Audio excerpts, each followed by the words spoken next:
सब meeting is live stream start कर दूं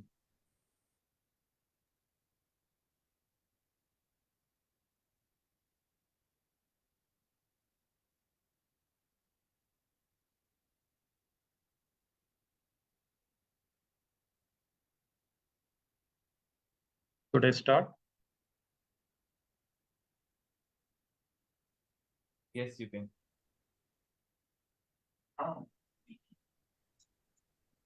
पहले आप माइक चेक करवा लें सर इरफान से और वो ये चेक कर लें कि जो उन्होंने शेयरिंग करनी है वो शेयरिंग हो रही है और फिर आप स्टार्ट करें जी I've shared my slides and I think they can you hear me sir? जी सर आपकी आवाज भी ठीक आ रही है और आपकी स्लाइड भी शेयर हो रही है I can confirm Thank you sir. ठीक है आईटी टीम जो स्टूडेंट्स हैं आप उनको इन कर लें फिर हम शुरू करते हैं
जी अली शाह आप स्टार्ट कर सकते हैं बिस्मिल्लाहिर्रहमानिर्रहीम Bismillahirrahmanirrahim. Sallallahu alayhi wasallam. Dear students, today we are conducting the second of 3 sessions on CFAP 3, Strategy and Performance Measurement. The timings for today's session are from 6 p.m. to 9:30 p.m. with necessary breaks, which will be announced as needed. These sessions will be conducted through Zoom and will be available live on ICAP student Facebook page, that is icap.ca students. Students on the Zoom link can ask their questions in the question and answer box, and students of Facebook can ask their questions in comment section. The material being used today will be available through a link in the comment section of this video on our Facebook page. This link will be pinned for easy access by the students. We are lucky enough that we have Sir Irfan Qadir with us for these sessions on CFAP 3. Mr. Irfan Qadir has more than 38 years of teaching experience. He has been teaching professional accounting qualifications with a specialization in strategic financial management. Is currently associated with one of the REITs at Lahore. He also served as Dean Management Sciences in one of the renowned institutes where he was responsible for the overall academic affairs of the university. He has taught financial management, corporate finance, budgeting and forecasting, investment analysis, advanced financial management, international finance, financial accounting, and management accounting. Please welcome Sir Irfan Qadir. Over to you, sir. Thank you very much. Bismillahirrahmanirrahim. Assalamu alaikum, everyone. I welcome you all better to this second session on exam-focused review of strategic and performance measurement, CFAP 3. और मैं उम्मीद रखता हूँ कि आज जो भी हम इस सेशन में कवर करेंगे वो आपको हेल्पफुल होगा in handling your paper. कल हमने सरसरी साहब सेशन में बात की थी going through almost the entire areas of the course, identifying the important areas which are frequently tested or infrequently tested, and also identifying the areas which are yet to be tested. इससे पहले कि मैं आज discussion को वहीं से resume करूं जहां कल हमने छोड़ी थी, मैं एक बार फिर वाज़ेह कर दूं कि a very significant part of your paper will be from those areas which are yet to be tested. और कल भी मैंने आपको एग्जामिनर का वो कमेंट दिखाया था कि एक जो इशू हर टर्म में एग्जामिनर फेस कर रहा है वो यह है कि जो इनसिग्निफिकेंटली टेस्टेड एरियाज हैं वो स्टूडेंट्स प्रॉब्ली इग्नोर कर रहे हैं और उस पर उनकी परफॉर्मेंस उस तरीके से नहीं है। वो यही है कि हम बहुत ज्यादा जब पास पेपर पे फोकस करके सिर्फ उन्हीं एरियाज पे करते हैं तो हम अपने आप को नैरो डाउन कर लेते हैं और हम थॉरली कोर्स को कवर नहीं करते। बहरहाल आज मेरा पूरा फोकस इस चीज पर है कि मैं ये समर 2023 का पेपर आपके साथ रिव्यू करूं, and I am sure we'll get some time to start with 2022 papers. मैंने रिक्वेस्ट की थी कि जो आज सेशन को ज्वाइन कर रहे हैं अगर उनके पास पास पेपर हो तो वो अपने सामने रख लें, अगर नहीं भी तो I will display the paper on the screen and you can refer to that paper as we discuss its solution. बेटा कल हमने इसका पहला क्वेश्चन कवर कर लिया था जो 15 मार्क्स का क्वेश्चन था on how e-business can assist in leveraging the 7 P's of marketing mix. Just to recall, क्योंकि आज मैंने जहां से बात शुरू करनी है उसमें इसको लिंक करना जरूरी है। जो 7 P's है हमने उसमें देखा कि प्रोडक्ट पर इम्पैक्ट ये पड़ता है ई बिजनेस का कि हम प्रोडक्ट्स को कस्टमर के मुताबिक कस्टमाइज कर सकते हैं और हम अपनी प्रोडक्ट्स की इन्हांसमेंट कर सकते हैं, एक्सटेंड कर सकते हैं, which will help us in potentially replacing our existing products. जैसे कल हम बुक्स की बात कर रहे थे तो we can then offer e books, digital versions of the books और ऑडियो बुक्स। और एक और चीज जो हम अपने प्रोडक्ट्स को कर सकते हैं through e commerce and that is augmenting those products. By augmenting we mean bundling them up with some supplementary services and features. कोशिश कीजिए कि आप अपनी नॉलेज को सिर्फ इस केस स्टडी तक नैरो डाउन ना करें बल्कि कॉन्सेप्ट्स को उठाएं कि ई बिजनेस का प्रोडक्ट पर क्या इफेक्ट पड़ता है। इसी तरह हमने देखा कि प्राइस पर ई बिजनेस का क्या इफेक्ट पड़ता है कि प्राइसेस अब स्टैंडर्ड प्राइसेस नहीं रह जाते क्योंकि प्रोडक्ट्स कस्टमाइज हो रही हैं। Products will be highly differentiated as they will be customized. So एक standard pricing company follow नहीं कर सकती, but this pricing will be transparent. क्यों? Customer is well aware what are your prices and what are the comparable prices of competitors. दूसरा effect price पर यह होता है कि जब हम ई बिजनेस को यूज करते हैं तो हम बहुत से जो इंटरमीडियरीज हैं, डिस्ट्रीब्यूशन चैनल्स हैं, उनको बाईपास कर जाते हैं एंड नेचुरली वो मार्जिन जो पहले हम अपने इंटरमीडियरीज को दे रहे थे वो हम सेव कर सकते हैं and we can either pass on that benefit to the customers and we can also increase our profit margins.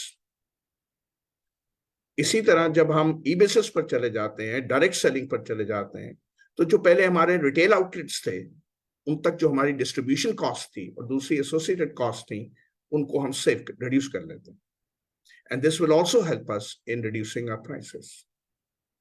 Then we can go to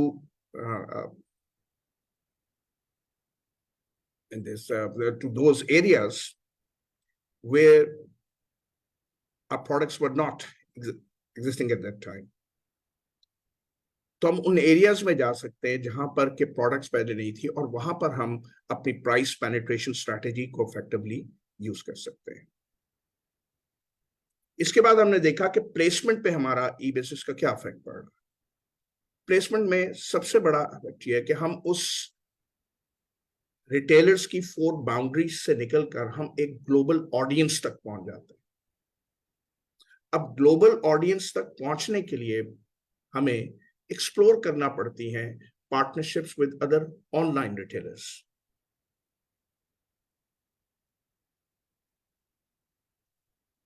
इसके बाद प्रमोशन पर हमने देखा कि हम ई बिजनेस की मदद से अपनी मार्केटिंग स्ट्रैटेजी को पुश से पुल स्ट्रैटेजी की तरफ कन्वर्ट कर देते हैं।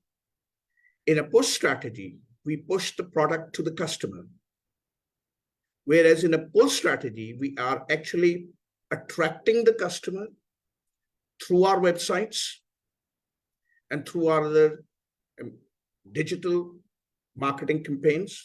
We pull the customer towards our product.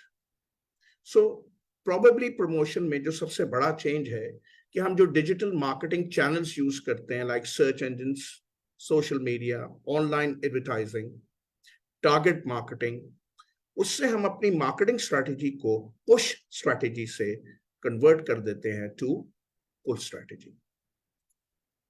इसी तरह people पर जो effect होता है, एक तो जो skills required होती हैं human resource की वो change हो जाती हैं. We require a different set of human resource skills. Usually अब हमारा फोकस हो जाता है उन लोगों पर जो एक्सपर्ट्स होते हैं डिजिटल मार्केटिंग के, जो एक्सपर्ट होते हैं on developing those platforms and those are experts of digital consumer management.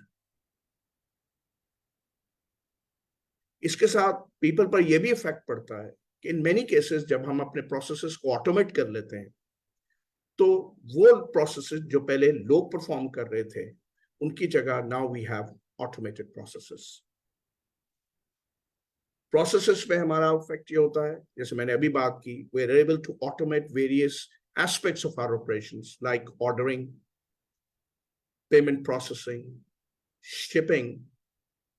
So we are able to enhance the value through our business processes and we are able to reduce our cost of those processes. Last is the physical evidence.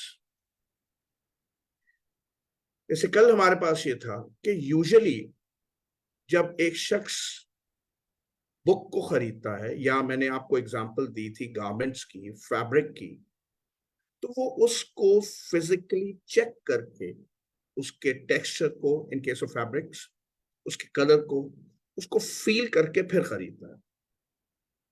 लेकिन जब हम इन products को digital e business में ले जाते हैं, it's a big challenge now कि how to overcome this aspect of physical evidence. यहां पर हम वेबसाइट के ऊपर, जैसे बुक के लिए था, उनको लुक इनसाइड एक फीचर दे सकते हैं. प्रोडक्ट्स के लिए हम उनको जूम इन के फीचर दे सकते हैं. 3D फीचर्स देख सकते हैं कि वो प्रोडक्ट्स को हर एंगल से व्यू कर सकें. So there are methods in which we can face this challenge of physical evidence. तो बेटा ये हमने वो चीजें थी जो कल कवर की थी. अब मैं बार बार कल आपको ये कहता रहा कि इस एरिया में से अब जो एरिया इंपॉर्टेंट है, these are 6 eyes of marketing. And I'm taking this opportunity कि आज मैं सबसे पहले थोड़ी सी डाइवर्शन लेते हुए आपको 6 eyes जो हैं डिजिटल मार्केटिंग स्ट्रेटेजी के, उनको कवर कर लूं, और फिर हम वापस आ जाएंगे अपने इस क्वेश्चन पेपर के ऊपर. बेटा ये जो 7 P's हैं, इनको हम कंसिडर कर सकते हैं in terms of the 6 eyes. एक एक करके हम इन सारे 6 eyes को डिस्कस करते हैं. लेकिन यहां मेरी आपसे रिक्वेस्ट ये है कि जब आप 6 eyes को हैंडल कर रहे हैं तो आपका फोकस प्रोडक्ट नहीं होना चाहिए, आपका फोकस होना चाहिए information relating to the product. अगर आप इस चीज को अपने जहन में बांध लेंगे तो 6 eyes का जो एक्सप्रेशन है वो बेहतर रहेगा. मैंने यहां अक्सर गलती ये देखी कि जब आप इसको बात कर रहे थे 6 eyes के, तो इसमें ज्यादा फोकस आप प्रोडक्ट की तरफ जा रहे होते हैं. Your focus should be on information. आइए सबसे पहले हम बात करते हैं इंटरैक्टिविटी की. इंटरैक्टिविटी में जैसे मैंने अभी थोड़ी देर पहले बात की कि अब अपनी मार्केटिंग स्ट्रेटेजी को कन्वर्ट करते हैं from push to pull strategy. ये जो वेबसाइट्स है they are a medium of pull strategy. ये जो वेबसाइट्स हैं they must establish some level of interactivity with your customers. ये जो वेबसाइट्स हैं they must create a dialogue with your customers. Now, why are we trying to interact? Why are we trying to create a dialogue with our customers? That is कि हम कुछ valuable information generate कर सकें. We may ask them to leave their email addresses. We may ask them about their certain interest, and leaving such information actually help us to later interact with the customer and give them a focused approach. मकसद ये है कि हम उनसे interact करें, उनकी need मालूम करें और उस नीड के मुताबिक हम उनको पुल करें towards our websites. So बेटा पहला जो आया है that is interactivity. Create these websites must create some sort of interactivity customers. ये सवाल वो बड़े आराम से वेबसाइट्स की मुनासबत से पूछ सकता है that how the concept of these eyes can be applied to the development of website. इसके बाद जो सेकंड आया है that is intelligence. अब ये जो वेबसाइट्स हैं ये कोई डम या डल मीडियम नहीं है. They are very intelligent websites. They are able to generate and collect some very valuable market research data. These websites through weblogs are able to give us some idea on consumer behavior. यहाँ ये जो click stream analysis है इससे हम ये देख सकते हैं कि कस्टमर की प्रेफरेंसेस क्या थी. For example if it is a website of a university तो हम देख सकते हैं कि वो जो विजिटर था उसने किन किन प्रोग्राम्स को के अंदर स्विच किया, किस प्रोग्राम में वो किस हद तक क्लिक करता हुआ उसके अंदर इन डिटेल उसने इंफॉर्मेशन ली. And very importantly information can be generated that what is the time he exit from your website. So these websites through weblogs are able to generate some very intelligent information for us, which is very helpful in understanding the behavior of my customer. आपने देखा कि interactivity में भी और intelligence में भी हमारा जो focus था वो product नहीं है, rather the focus is on the information. Then individualization. Traditionally जब आप एक किसी यूनिवर्सिटी को जाते हैं तो वो आपको एक पब्लिश्ड प्रोस्पेक्टस देती थी. अब इस पब्लिश्ड प्रोस्पेक्टस के अंदर वो तमाम इंफॉर्मेशन होती थी जिसमें से कुछ रेलेवेंट होती थी और कुछ इररेलेवेंट होती थी. लेकिन इन 6 आइज की मदद से हम इंफॉर्मेशन को पर्सनलाइज कर लेते हैं, उसको एक टारगेटेड इंफॉर्मेशन देते हैं, उस पर इंफॉर्मेशन का ओवरलोड नहीं करते बिकॉज हमें मालूम है what is actually the customer is looking for. देखिए प्रोडक्ट की कस्टमाइजेशन एक और चीज है और इंफॉर्मेशन की कस्टमाइजेशन यहां हम डिस्कस कर रहे हैं, दैट इज इंडिविजुअलाइजेशन. जब हमने ई बिजनेस का कॉन्सेप्ट पढ़ा ऑन प्रोडक्ट तो हमने बात की थी कि हम उससे प्रोडक्ट को कस्टमाइज कर सकते हैं. यहां हम बात कर रहे हैं कि 6 आइज की मदद से हम इंफॉर्मेशन को कस्टमाइज कर सकते हैं, that we can send him the information which is most relevant to that customer. तो हमने अभी तक जो आइज डेवलप की पढ़ी वो थी interactivity, create a dialogue with customer, convert your marketing strategy from push to pull. Through that interactivity, generate some very valuable information. Then we have intelligence. Keep a data of clickstream analysis. Find out what is the consumer behavior through that clickstream analysis. Then individualization.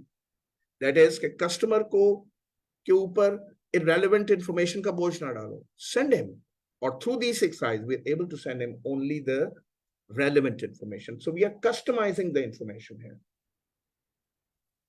Then we have integration. Integration है कि हम अपने यहाँ पर जो different marketing communication channels हैं उनको आपस में इंटीग्रेट करने की कोशिश करें. ना मार्केटिंग कम्युनिकेशन चैनल्स क्या है? Through which we are trying to communicate with the customer. For example, हम अपनी वेबसाइट के अंदर ईमेल रिस्पॉन्स को इंटीग्रेट कर लें, या हम अपनी वेबसाइट्स को इंटीग्रेट कर लें विद द कॉल सेंटर्स. एक कस्टमर हमारे पास आता है and we ask him to leave the email. Now we integrate this system with also or with the call center also. Any person leaving the data, later the call center people can gather that data and can go for a follow-up call. तो हम integration में ये कह रहे हैं कि हम ई-बिजनेस में अपने डिफरेंट मार्केटिंग कम्युनिकेशन चैनल्स को आपस में इंटीग्रेट कर सकते हैं. एक चैनल से जो हमने इंफॉर्मेशन हासिल की, हम उसको इंटीग्रेट कर देते हैं into other channels so that we can now improve our connectivity with the customer. जैसे मैंने यहां कहा कि हम ईमेल रिस्पांस या वेबसाइट को इंटीग्रेट कर दें with the call centres. Whatever is generated by website और this call centres, these websites and emails, we can then follow it up to the call centers कि भाई आप हमारी वेबसाइट पर आए थे, what were you looking for, क्या चीज आपको नहीं मिली, what is the way we can help you out in the ways. जैसे आप कई वेबसाइट्स पर देखते हो कि उन्होंने उसको लिंक किया होता है विद व्हाट्सएप, एकदम पॉप अप कर जाता है व्हाट्सएप का signal, can be help you. Actually इससे हम अपनी इंटरेक्टिविटी को बढ़ा रहे हैं. इसी तरह हम इस इंटीग्रेशन में ही एक एग्जांपल और है कि हम कस्टमर के लिए एक कस्टमर सपोर्ट सर्विस ऑफर कर देते हैं, which we say as FAQs. हम कस्टमर को खुद ऑफर करते हैं what other customers were looking for, what were their questions, what were their queries. It's a great way of interacting with the customer कि हम कस्टमर की thinking को focus कर लेते हैं rather than कि वो एक इमेजिनरी वर्ल्ड में घूमता हुआ अपने क्वेश्चन सोच रहा है, उसे समझ नहीं आ रही कि उसने क्या चीज एक्चुअली एक्सप्लोर करनी है. तो हम उसको नैरो डाउन कर लेते हैं to these frequently asked questions that what were the other customers asking about our products and services. It again helps you to improve your interactivity with the customers. Then industry restructuring. इस आय में हम ये कहना चाह रहे हैं कि जब हम ई बिजनेस को यूज करते हैं, तो जैसे हमने कल केस स्टडी की थी, तो इसमें इंडस्ट्री की रीस्ट्रक्चरिंग होती है सप्लाई चेन की. और इस सप्लाई चेन में से यूजुअली जब हम डायरेक्ट सेलिंग की तरफ चले जाते हैं, तो we remove the traditional intermediaries like retailers, wholesalers, agents. Now this restructuring is called as disintermediation. कि हम ई बिजनेस से डायरेक्ट सेलिंग पर जाते हैं और हम बीच में से जो इंटरमीडियरीज है इसको रिमूव कर देते हैं. और फिर इस रीस्ट्रक्चरिंग का एक और पहलू आ जाता है, that is re intermediation. Re intermediation है that we start selling our products through new intermediaries. जैसे फॉर एग्जांपल अवारी होटल्स और पर कॉन्टिनेंटल होटल्स, वो डायरेक्ट सेलिंग भी कर सकते हैं. बट नाउ आपने देखा होगा कि बहुत से टूर ऑपरेटर्स हैं, बहुत से ऐसे जो आपके लिए होटल पैकेजेस को एक्सप्लोर करके अरेंज कर रहे हैं. तो instead of going for direct selling now, you may also go through these intermediaries. Now this process where we employ new intermediaries into our supply chain is called as re-intermediation. Then we have independence of location. बेटा गौर से इसको जरा देखिए कि जब हम e business पर जाते हैं तो हमारी प्रोडक्ट ग्लोबलाइज हो जाती है, कस्टमाइज हो जाती है, ग्लोबलाइज प्रोडक्ट हो जाती है, और हम ज्यादातर एक स्टैंडर्डाइज प्रोडक्ट की तरफ जाते हैं जो कि दुनिया के हर हिस्से में इक्वली यूज हो सके। अब जब हमारी प्रोडक्ट ग्लोबलाइज है, यहां हम बात करें independence of location is that our information should also be free of location. Our customer anywhere in the world who visit our website can get the required information. इस इंडिपेंडेंस ऑफ लोकेशन से अब जो छोटी या जो बड़ी company है उनको इक्वल अपॉर्चुनिटीज मिल जाती हैं to reach to the customer. इस इंडिपेंडेंस ऑफ लोकेशन से अब जरूरी है कि हमारी प्रोडक्ट की प्लेसमेंट भी ग्लोबलाइज हो जाए। In fact this can be a negative effect कि अगर हमारी इंफॉर्मेशन तो इंडिपेंडेंट ऑफ लोकेशन है, ग्लोबलाइज है, लेकिन प्रोडक्ट ग्लोबली अवेलेबल नहीं है, और जैसे कल भी हमने बात की, आज भी रिवाइज किया, कि फिर आपको ऑनलाइन जो लोकल रिटेलर्स हैं उनके साथ एक अलायंस की पॉसिबिलिटी देखनी होगी। बहरहाल इंडिपेंडेंस ऑफ लोकेशन में हम ये कह रहे हैं कि now the information should be available globally, and when the information is available globally, now that market access or market information is now equally available to a small company and a larger company. तो बेटा हमने यहां पर इन 6 eyes को discuss कर लिया, एक दफा रन थ्रू कर लेते हैं। इंटरैक्टिविटी क्या था? Create a dialogue with your customer, and through that dialogue, through that interactivity, try to generate some important information on consumer behavior. Try to assess what does the customer need through this interactivity. Then intelligence, that these websites are very intelligent websites and they can generate some very intelligent, important market research data. आप अपनी website log files से इस click stream का analysis कर सकते हैं कि customer आपकी वेबसाइट के अंदर कैसे मूव कर रहा था, कहां से उसने एग्जिट किया, किस जगह पर उसने क्या टाइम दिया। आप उसके एक बिहेवियर को असेस कर सकते हैं, what the customer is looking for. And then we have individualisation.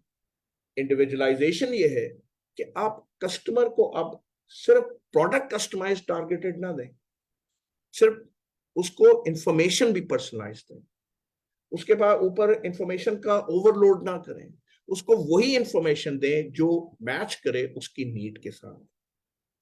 शायद कल भी मैंने अपने लेक्चर के दौरान कहा कि if I open my Facebook page, तो वहां पर बहुत से बुक सेलर्स हैं जिनके एड्स आ रहे होते हैं, एंड अमेजिंगली वहां जो बुक्स डिस्प्ले हो रहती हैं वो नॉर्मली वो होती हैं जिसमें मैंने पहले से वो इंटरेस्ट उस एरिया के अंदर शो किया होगा।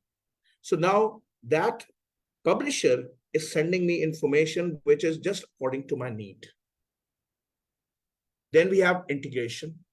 Now this is integration of information between different marketing communication channels. Whatever information is generated through email responses and websites, I may integrate it with my call centers or customer service operations. Then also इसी में हमने बात की FAQs की, कि हम अपने customers को बजाय इसके कि स्टैंडर्ड छोड़ दें, ओपन छोड़ दें, हम उनको नैरो डाउन कर देते हैं उन क्वेश्चंस की तरफ जो कि यूजुअली कस्टमर हमारी प्रोडक्ट्स और सर्विसेज के मतलब पूछ रहे होते हैं, एक्सप्लोर कर रहे होते हैं। Then we have industry restructuring. This is probably one of the most important change that has taken place over the last few years. Industry restructuring में वो जो पहले ट्रेडिशनल इंटरमीडियरीज थे, retailer, wholesalers, they are replaced by direct selling. This has reduced our distribution cost.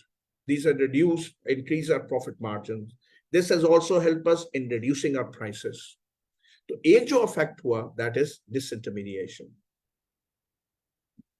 दूसरा इसके बाद जो effect हुआ वो हुआ re-intermediation का, और री-इंटरमीडिएशन का है कि हमने कुछ नए इंटरमीडियरीज को अब इन्वॉल्व कर दिया। जहां पर पहले होटल्स डायरेक्ट सेलिंग कर रहे थे, now they are going through these other websites who are doing some travel arrangements or going for booking hotel accommodations or buying the air tickets. So industry has gone through a change. Industry has gone through a restructuring. First, we went for disintermediation, and later we went for re-intermediation, that is employing some new intermediaries into our supply chain. Then we have independence of location.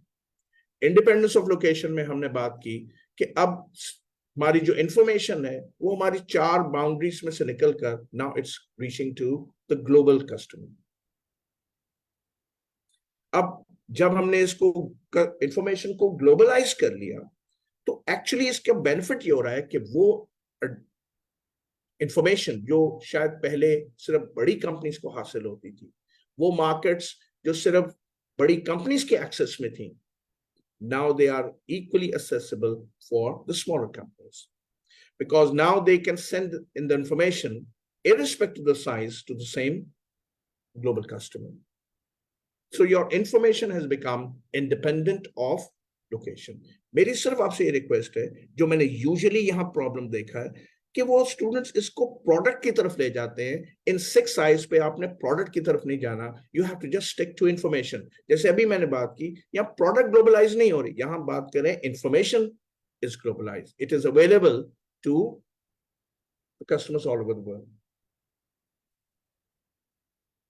अब इन 6 size से निकलकर जो एक और है, that is E marketing और promotional strategy, कि उसके ऑब्जेक्टिव्स क्या होते हैं. मैं कोशिश कर रहा हूं कि इस चैप्टर 10 में जो मैक्सिमम टेस्टेबल एरियाज है उनको मैं अपने इन 2 सेशंस में, आज और कल, उसमें मैं कवर कर लूं. हमारी जो ई मार्केटिंग की प्रमोशनल स्ट्रेटेजी है उसमें पहला ऑब्जेक्टिव ये होता है to get as many customers to visit your website. इसमें हमारे पास डिफरेंट मेथड्स हैं. For example, we can use these search engines. We can use other companies' websites, place our banners there. Search engine optimization से हम अपनी visibility को improve कर लेते हैं. और इस visibility से actually हमारा purpose क्या है? Making more customers to come to your websites. You see, again, that is a pull strategy, pulling the customer towards your websites and towards your products. दूसरा प्रमोशन स्ट्रेटेजी का मकसद यह है कि सिर्फ कस्टमर को वेबसाइट पे लेके नहीं आना. That is they should spend enough time to make a marketing decision, and we should also have a sufficient enough time to make a marketing proposal to them, and we are thereby able to deliver a very powerful strong message. So हमारी ई marketing की promotion strategy का दूसरा मकसद ये है कि once we have pulled the customers to the website, now we should keep them on the websites long enough so that they are able to make the decision, so that we are also able to make a marketing proposal to them. क्यों? We are able to understand their need. तीसरा promotion strategy का purpose ये होता है कि देखिए, हर जो visit है वेबसाइट का, it may not give you an immediate sale. You may require a follow-up. You may require to follow it up through an email. We may require to follow it up through a call. So actually, it helps us to generate some future message for the customer. जब हम एक customer को अपनी website पे कहते हैं, can you leave your email account? तो actually हम अपने लिए एक मार्जिन क्रिएट कर रहे हैं कि हम उससे बाद में फॉलो अप कर सकते हैं और उसको परसुएट कर सकते हैं for our products and services. तो बेटा, 3 मेजर पर्पस हैं आपकी ई मार्केटिंग की प्रमोशन स्ट्रेटेजी के. एक, maximum number of visitors. Second, making them stay on your websites as long as possible. And third is that we should believe in this thing, that the first try will not help us to get a sales, and we should have some mechanism to follow it up through other marketing communication channels, as I said, an email or maybe a call to the customer. Then we have this e-branding. Again, this is a very important testable area. अब बेटा actually पहले जरा इसको focus करना, what is a brand? Every product is not a brand. A brand is one where the product is called or which is identified by its name. Actually, उस नाम, उस brand के पीछे है a collection of perceptions in the mind of the customer. There are things like logos, symbols, colors, packaging, जो actually इन brands को represent कर रहा होता है. और ये सारे जो ब्रांड एलिमेंट्स हैं ये कस्टमर के जहन में एक परसेप्शन क्रिएट कर रहे होते हैं. इस ब्रांड से कस्टमर आपकी प्रोडक्ट को रिकॉग्नाइज करता है, उसको डिफरेंशिएट करता है, आइडेंटिफाई करता है फ्रॉम अदर प्रोडक्ट्स. ये तो बात हो गई ब्रांडिंग की.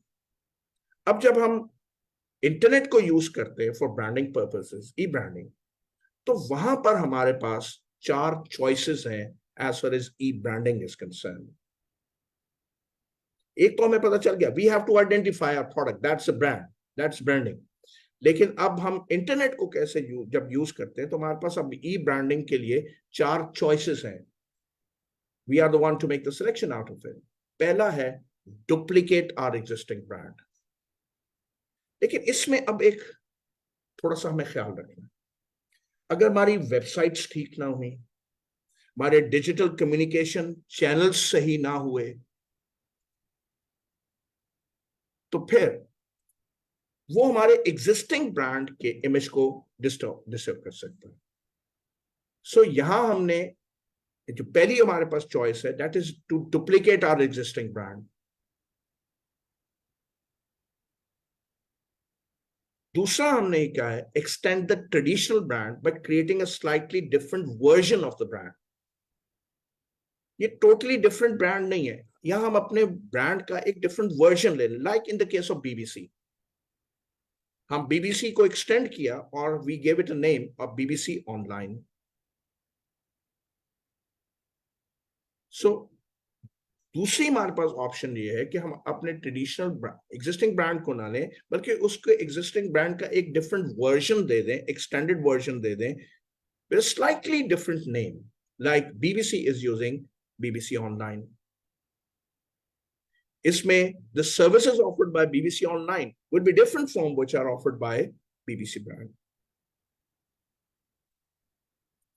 तीसरी चॉइस जो हमारे पास मौजूद है, that is partner with an existing e-brand. For example, an airline may associate itself with a hotel. For example, a hotel may associate itself with the rent-a-car. This is where we try to take a support of other brands. जैसे मैंने अभी कहा कि एक chain of hotels है, वो अपने आप को बंडल अप कर ले, अपने आप को लिंक कर ले with a hotel brand or with the airline brand, or maybe with the rent-a-car, which is already an e-brand, which is already there in the market in the form of e-brand. तो वो जो e-brand पहले से exist कर रहा था, जिसने अपनी एक मार्केट डेवलप कर ली थी, अपनी एक आइडेंटिटी, अपनी एक वेबसाइट पर स्पेस क्रिएट कर ली थी, वो हमारी ब्रांड को पुश करेगा, हमारी प्रोडक्ट को पुल करता हुआ उस मार्केट में ले जाएगा जो ऑलरेडी उसने एक एस्टैब्लिश की थी. And the fourth option, which is probably the most difficult one, is to offer a totally new brand.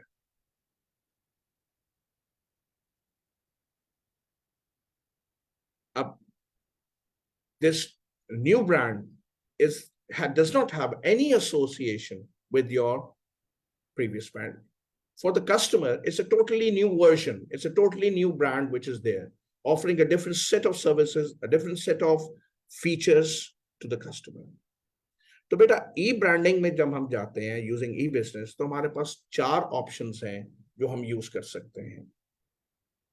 पहला है कि हम अपने ट्रेडिशनल एग्जिस्टिंग ब्रांड की आइडेंटिटी को ही यूज करें, बट अब हमने ये देखना है कि वो चाहे जो भी हम कर रहे हैं वो ना तो हमारे नए ब्रांड के इमेज को डिस्टर्ब करे और ना ही वो पुराने ब्रांड के इमेज को डिस्टर्ब करे.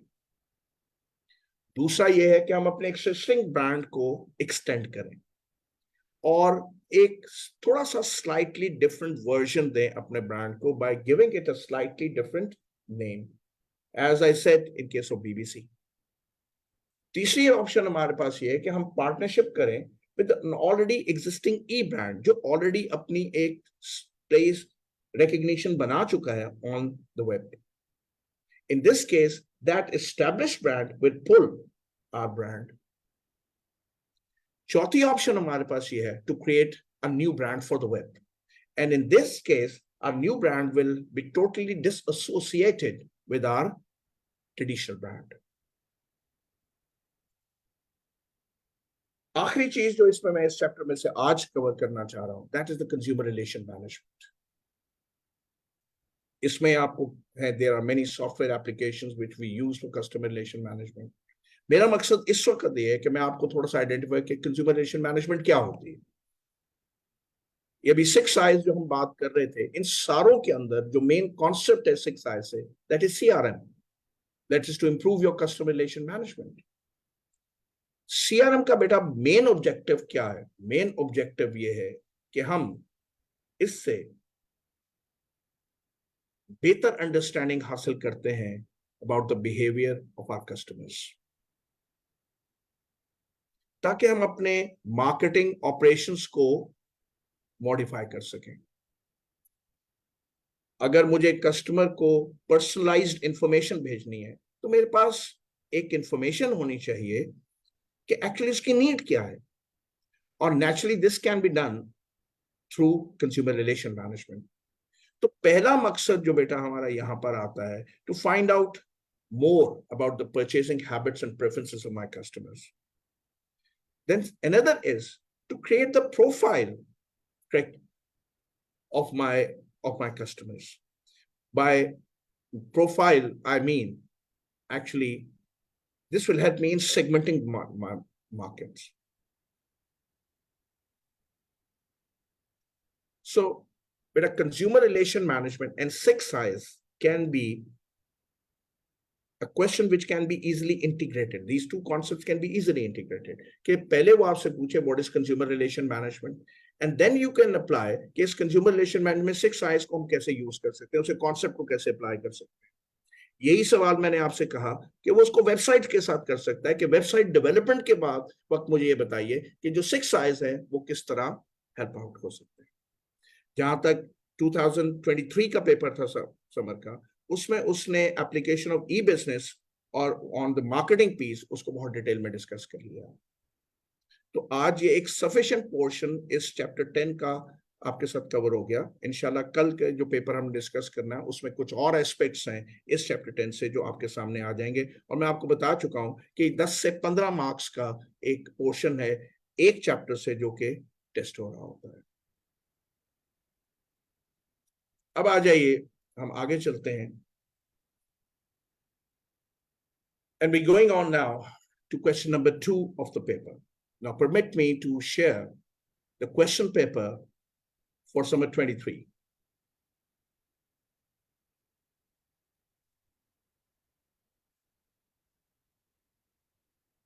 पहले हम requirements देख लेते हैं कि requirement क्या है question 2 की।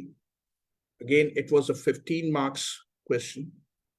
और जैसे कल भी मैंने आपको बताया था कि इन 3 चैप्टर्स में जो CSR और एथिकल कंसिडरेशंस, एथिकल कॉन्फ्लिक्ट्स और एथिकल कॉन्फ्लिक्ट्स की रेजोल्यूशन पर हैं, इनमें ज्यादातर क्वेश्चंस का जो स्कोप है वो इसी तरह है कि पहले आपको कहा जाए कि बताइए कि कौन से प्रिंसिपल्स हैं प्रॉब्ली जो एथिकल कंसिडरेशंस के जो इग्नोर हो रहे हैं or are being compromised. And then you may be asked to advise a course of action. अब ये बड़ा ट्रिकी सवाल है जो बी है, advise the course of action, क्योंकि इसमें कुछ चीजें implied है। जब मैं course of action कह रहा हूं तो पहले मुझे ये देखना है what is the scope, फिर मुझे देखना है what is the significance of this issue that has arisen, फिर मुझे इसी में बताना है what are the possible safeguards, और फिर लास्ट में बताना है what could be the action. So इसमें पहले मुझे उस issue की significance, फिर what are the possible safeguards, and then I can go for the actions. इसमें where the student can lose marks, he focuses only on the action without going through the basic of discussing the significance and what are the safeguards. आइए जरा पहले case study को हम review कर लेते हैं, और केस स्टडी के रिव्यू के बाद हम जाएंगे इसकी मार्किंग ग्रिड पर, और मार्किंग ग्रिड के बाद हम देखेंगे मार्क्स कहाँ हैं, और फिर हम जाएंगे इसके सॉल्यूशन की तरफ. Furqan ACA has recently joined Star Tech Solutions, a well-established family-owned company. देखिए एक सिचुएशन क्रिएट की गई है यहाँ पर कि एक शख्स है जिसने अभी रिसेंटली इस ऑर्गेनाइजेशन को ज्वाइन किया है, so he is not well equipped with what is going on within the organization. This is a very important and interesting situation कि जहां वो ज्वाइन कर रहा है उसे अभी पूरी सिचुएशन का अंदाजा नहीं है, उसे नहीं मालूम कि जो भी इशू राइज हो रहा है उसका स्कोप क्या है, किस इंटेंसिटी से ये इशू है. उसे इशू का पता चल गया लेकिन उसकी इंटेंसिटी, उसके स्कोप, उसके डायमेंशंस का नहीं पता. STS specializes in high-tech gadgets and electronics supply. STS customers have diverse payment preferences. It's very important that you focus on the case study as I read. क्योंकि यहाँ अगर आपने इन फैक्ट्स को इग्नोर कर दिया तो जब मैं सोल्यूशन दे रहा हूँ तो आपके सामने ये शायद फैक्ट्स फिर नहीं होंगे. STS कस्टमर्स के पास ऑप्शंस थी पेमेंट के लिए that included debit, credit card transactions, 30-day credit business accounts, and a significant number of cash payments made by customers who collect goods in person. ये आपके पास एक अहम रोल प्ले करेगी कि बहुत सारे कस्टमर्स उनकी प्रेफरेंस होती थी they make the cash payments. The preference for cash payments is influenced by the nature of the business, such as events management or entertainment, where cash payments are common. तो इस पर आप जरा focus करना है कि हमारे पास पेमेंट प्रेफरेंसेस थी, debit card, credit card, then 30 days credit business accounts थे, और एक बहुत बड़ी तादाद थी जो कैश पेमेंट्स कर रही थी ऑर्गेनाइजेशन को. During his first week as STS, the sales director, a close relative of the principal shareholder, gave Furqan a check to settle an account for a major customer. अब इस situation को समझिए कि उसका जो सेल्स डायरेक्टर है वो एक चेक दे रहा है फुरकान को कि कस्टमर के इस अकाउंट को कुछ सेटल पे करना. अब ये इंटरेस्टिंग है, कस्टमर से तो रिसीव करना होता है, तो कस्टमर को किस चीज के लिए पे कर रहे हैं? To settle. The check included an overpayment because it didn't account for the retrospective bulk discount. यहां पर एक ओवरपेमेंट कर दी थी कस्टमर ने क्योंकि उसने डिस्काउंट को उस वक्त कंसिडर नहीं किया था और उसने एक ओवर पेमेंट कर दी. और अब ये जो चेक हम उसको इशू कर रहे हैं, that is for that amount which is paid in excess. The sales director further explained that for certain customers, one of the key management personnel personally collects the discount in cash. अब sales director उसे information दे रहा है कि ये जो हम cash discounts दे रहे हैं, बहुत से जो की मैनेजमेंट पर्सनल है वो आके खुद इस डिस्काउंट को रिसीव कर रहे होते हैं. The practice helps to maintain strong relationship, foster loyalty, and encourage repeat purchases. अब ये जो भी एथिक्स है, इससे एक एथिकल इशू राइज हो रहा है. वो उससे ये बता रहा है कि नोट अभी एथिकल इशू हमने आइडेंटिफाई करना है, लेकिन वो ये बता रहा है कि इस प्रैक्टिस से कि हम उनसे ओवर पेमेंट रिसीव करके बाद में उनको एक्सेस अमाउंट रिफंड कर देते हैं, इससे कस्टमर फैसिलिटेट हो रहा है और कस्टमर फैसिलिटेट होने की वजह से रिपीट ऑर्डर्स ले रहा है कंपनी से. Furthermore, it facilitates regular face-to-face meetings with the key management personnel of the customers and it minimizes bank charges. Now, next paragraph. Curious about customer preferences for cash refunds. Instead of simply paying the net amount owed, Furqan seeks an explanation from the sales director. Now he is getting apprehensive.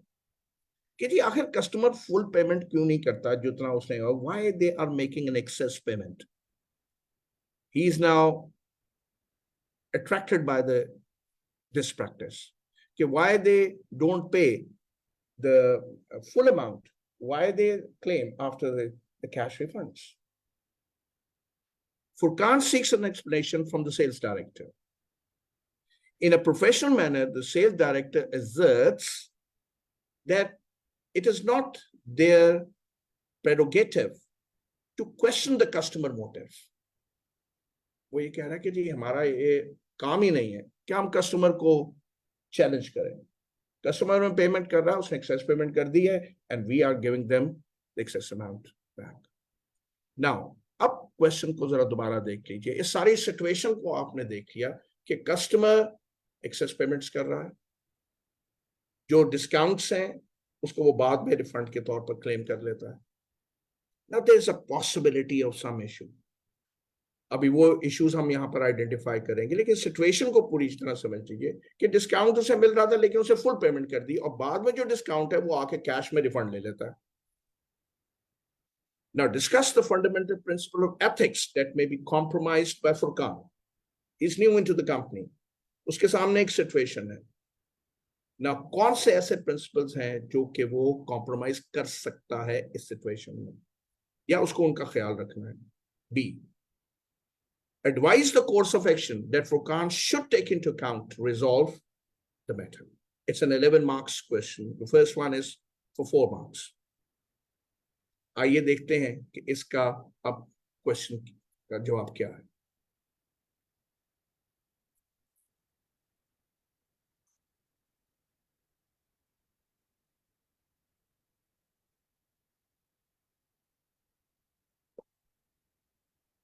Now, I hope you can see the slide now. Back to the. अब यहां पर अगर आप marking criteria देख रहे हो तो हमारे पास 4 मार्क्स हैं for which principles are there. Approximately 1.5 marks for the principles violated. So there will be 2 to 3 principles which are probably violated here.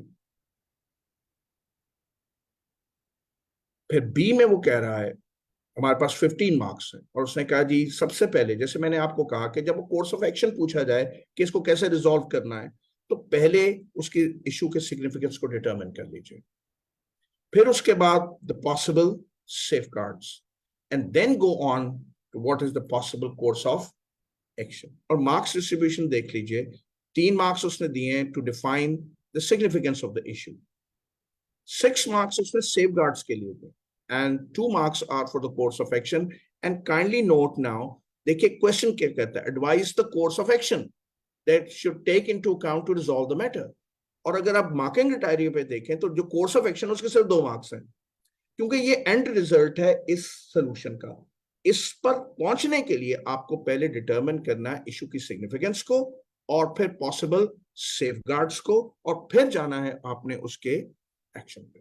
अब बहुत दफा स्टूडेंट्स होते हैं कि जी हमने तो सारे कोर्स ऑफ एक्शन लिख दिए पर शायद हमें मार्क्स नहीं मिल सके, क्योंकि आपने सिर्फ कोर्स ऑफ एक्शन पे फोकस किया है. उससे पहले जो इसकी बेस डेवलप करनी है उसको आपने डिस्कस नहीं किया. और यही इस सारे रिवीजन प्लान का, इस प्रोग्राम का प्लान था और ऑब्जेक्टिव था कि आपको बताया जाए कि किस चीज तक, किस सोल्यूशन तक पहुंचना कैसे है. अब आइए इसको हम सोल्यूशन में देखते हैं. तो जो पॉसिबल प्रिंसिपल्स हैं वो पहला है बेटा integrity. What is integrity? Integrity is that you have to report. If there is something, you have to be blunt, you have to be straightforward, and you have to report. Furqan is suspicious about some of the customers who are regularly overpaying and receiving the funds in cash. और दूसरा ये है कि हमारी organisation भी उस practice को encourage कर रही है, उसको अलाउ कर रही है. वो इसको कॉम्प्रोमाइज कर देगा इंटेग्रिटी को अगर वो इसको रिपोर्ट नहीं करता, वो इसको चैलेंज नहीं करता. He should challenge this practice that why this thing is going on. तो ये इंटेग्रिटी के अंदर है कि he should be straightforward, he should report, he should challenge those practices. And second is objectivity. Objectivity है कि he should not be under any influence, he should not be biased, he should not create any conflict of interest. हो सकता है वो जो situation मैंने बताई थी, he is new in the company. He may be intimidated by a person who is a sales director, who is also the relative of the owners. तो एक इंटिमिडेशन वाला माहौल यहाँ पे क्वेश्चन के अंदर क्रिएट किया गया है कि is new into the company and he is challenging a practice which is supported by the sales director. And sales director का आगे उन्होंने कह दिया कि he is closely related to the owners. So he may be adversely impacted. This intimidation may adversely impact his ability to make an objective decision. तो जो objectivity है वो कॉम्प्रोमाइज होने के चांसेस है. तो मेनली दो जो प्रिंसिपल्स यहाँ पर वो कॉम्प्रोमाइज हो सकते हैं, they are integrity and objectivity, and third is the professional behaviour. देखिए अभी हम थोड़ी देर में बात करेंगे विसल ब्लोइंग की, and I am sure you know what whistle blowing is. तो उसे जो भी रेलेवेंट लॉज हैं, रेगुलेशंस हैं, उसके मुतालिक इंफॉर्मेशन होनी चाहिए. और जब उसके पास इंफॉर्मेशन होगी तो नेचुरली ही will be able to comply with relevant laws and regulation. और अगर हमें नॉलेज होगी लॉज और रेगुलेशंस की, तो तब ही हम उन इलीगल प्रैक्टिसेस को रोक सकेंगे. एक ऐसी प्रैक्टिस जो कंटिन्यू हो रही है, हमें उसके मुतालिक लॉ का ही नहीं पता, तो नेचुरली ना तो हम उसके अगेंस्ट सेफगार्ड्स लगा सकेंगे और ना ही हम उसको प्रॉपर्ली आइडेंटिफाई करके रिपोर्ट कर सकेंगे. सो एक और जो प्रिंसिपल यहां कॉम्प्रोमाइज हो सकता है, that is ignorance of the relevant laws and regulations, and thereby allowing some practices which are illegal or which are unethical. तो तीन प्रिंसिपल्स बेटा यहां पर कॉम्प्रोमाइज हो सकते हैं, integrity, objectivity and professional behaviour. जैसे मैंने कहा कि ज्यादातर इस एरिया में से क्वेश्चंस रहते हैं वो इन्हीं पर है कि कौन सा प्रोफेशनल प्रिंसिपल है जो कि कॉम्प्रोमाइज हो सकता है. अब इसके बाद आ जाइए, what is the significance of the issue. The point is कि वो जो क्रेडिट नोट्स इश्यू हो रहे हैं, क्या वो शख्स जो रिफंड लेने आ रहा है, is he reporting it to the respective organization? If not, remember, then they are helping or they're causing to decrease the profits. जो भी credit note issue हुआ for that refund, is he that representative of the organization? Is it really reporting it to the organization? So that customer may be involved in some sort of false accounting record, accounting fraud or transaction. So it's quite significant. और इसका दूसरा ये कि जब हमारा sales director या organisation उस practice को प्रमोट कर रही है, तो there is a possibility of colluding with the staff members. ये कह देना कि जी इससे हमारा एक बिजनेस का फायदा हो रहा है, that is not sufficient. We have to really investigate. क्या हमारा कोई इंटरनल शख्स, especially the sales director, is he somehow colluding with the customer for this illegal or unethical practice? So it's quite a significant, because it has both external effects and internal effects. External, it is affecting the profitability of my customer, and internal, there may be an internal collusion with my customers. So there is a high threat of non-compliance. अब हमने इसकी significance कर ली. Now what are the safeguards? सबसे पहले he must determine the scope. One or two customers? No. He must find out. He must go through the sales ledger account and find out how many credit notes were issued. Find out how many credit balances in the recent months have been cleared through those cash refunds. Find out the dimensions of this practice. One or two customers, maybe the scope is very limited. It may not have that significance, but first determine the scope. Then he should initiate a discussion with the sales director, face-to-face discussion. क्यों? इस sales director से discussion के through, you can gauge whether the sales director is involved, is colluding with the customer or not. फिर इस matter को आप discuss करें with those who are charged with corporate governance. उनको रिपोर्ट करें.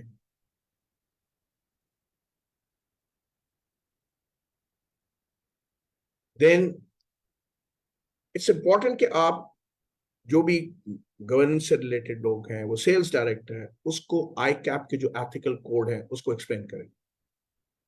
That why you are apprehensive, why you are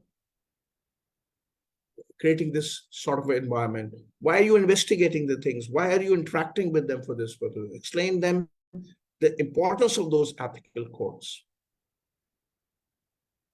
And then you may also discuss the issue maintaining the confidentiality with a legal advisor or maybe a colleague or with ICAP.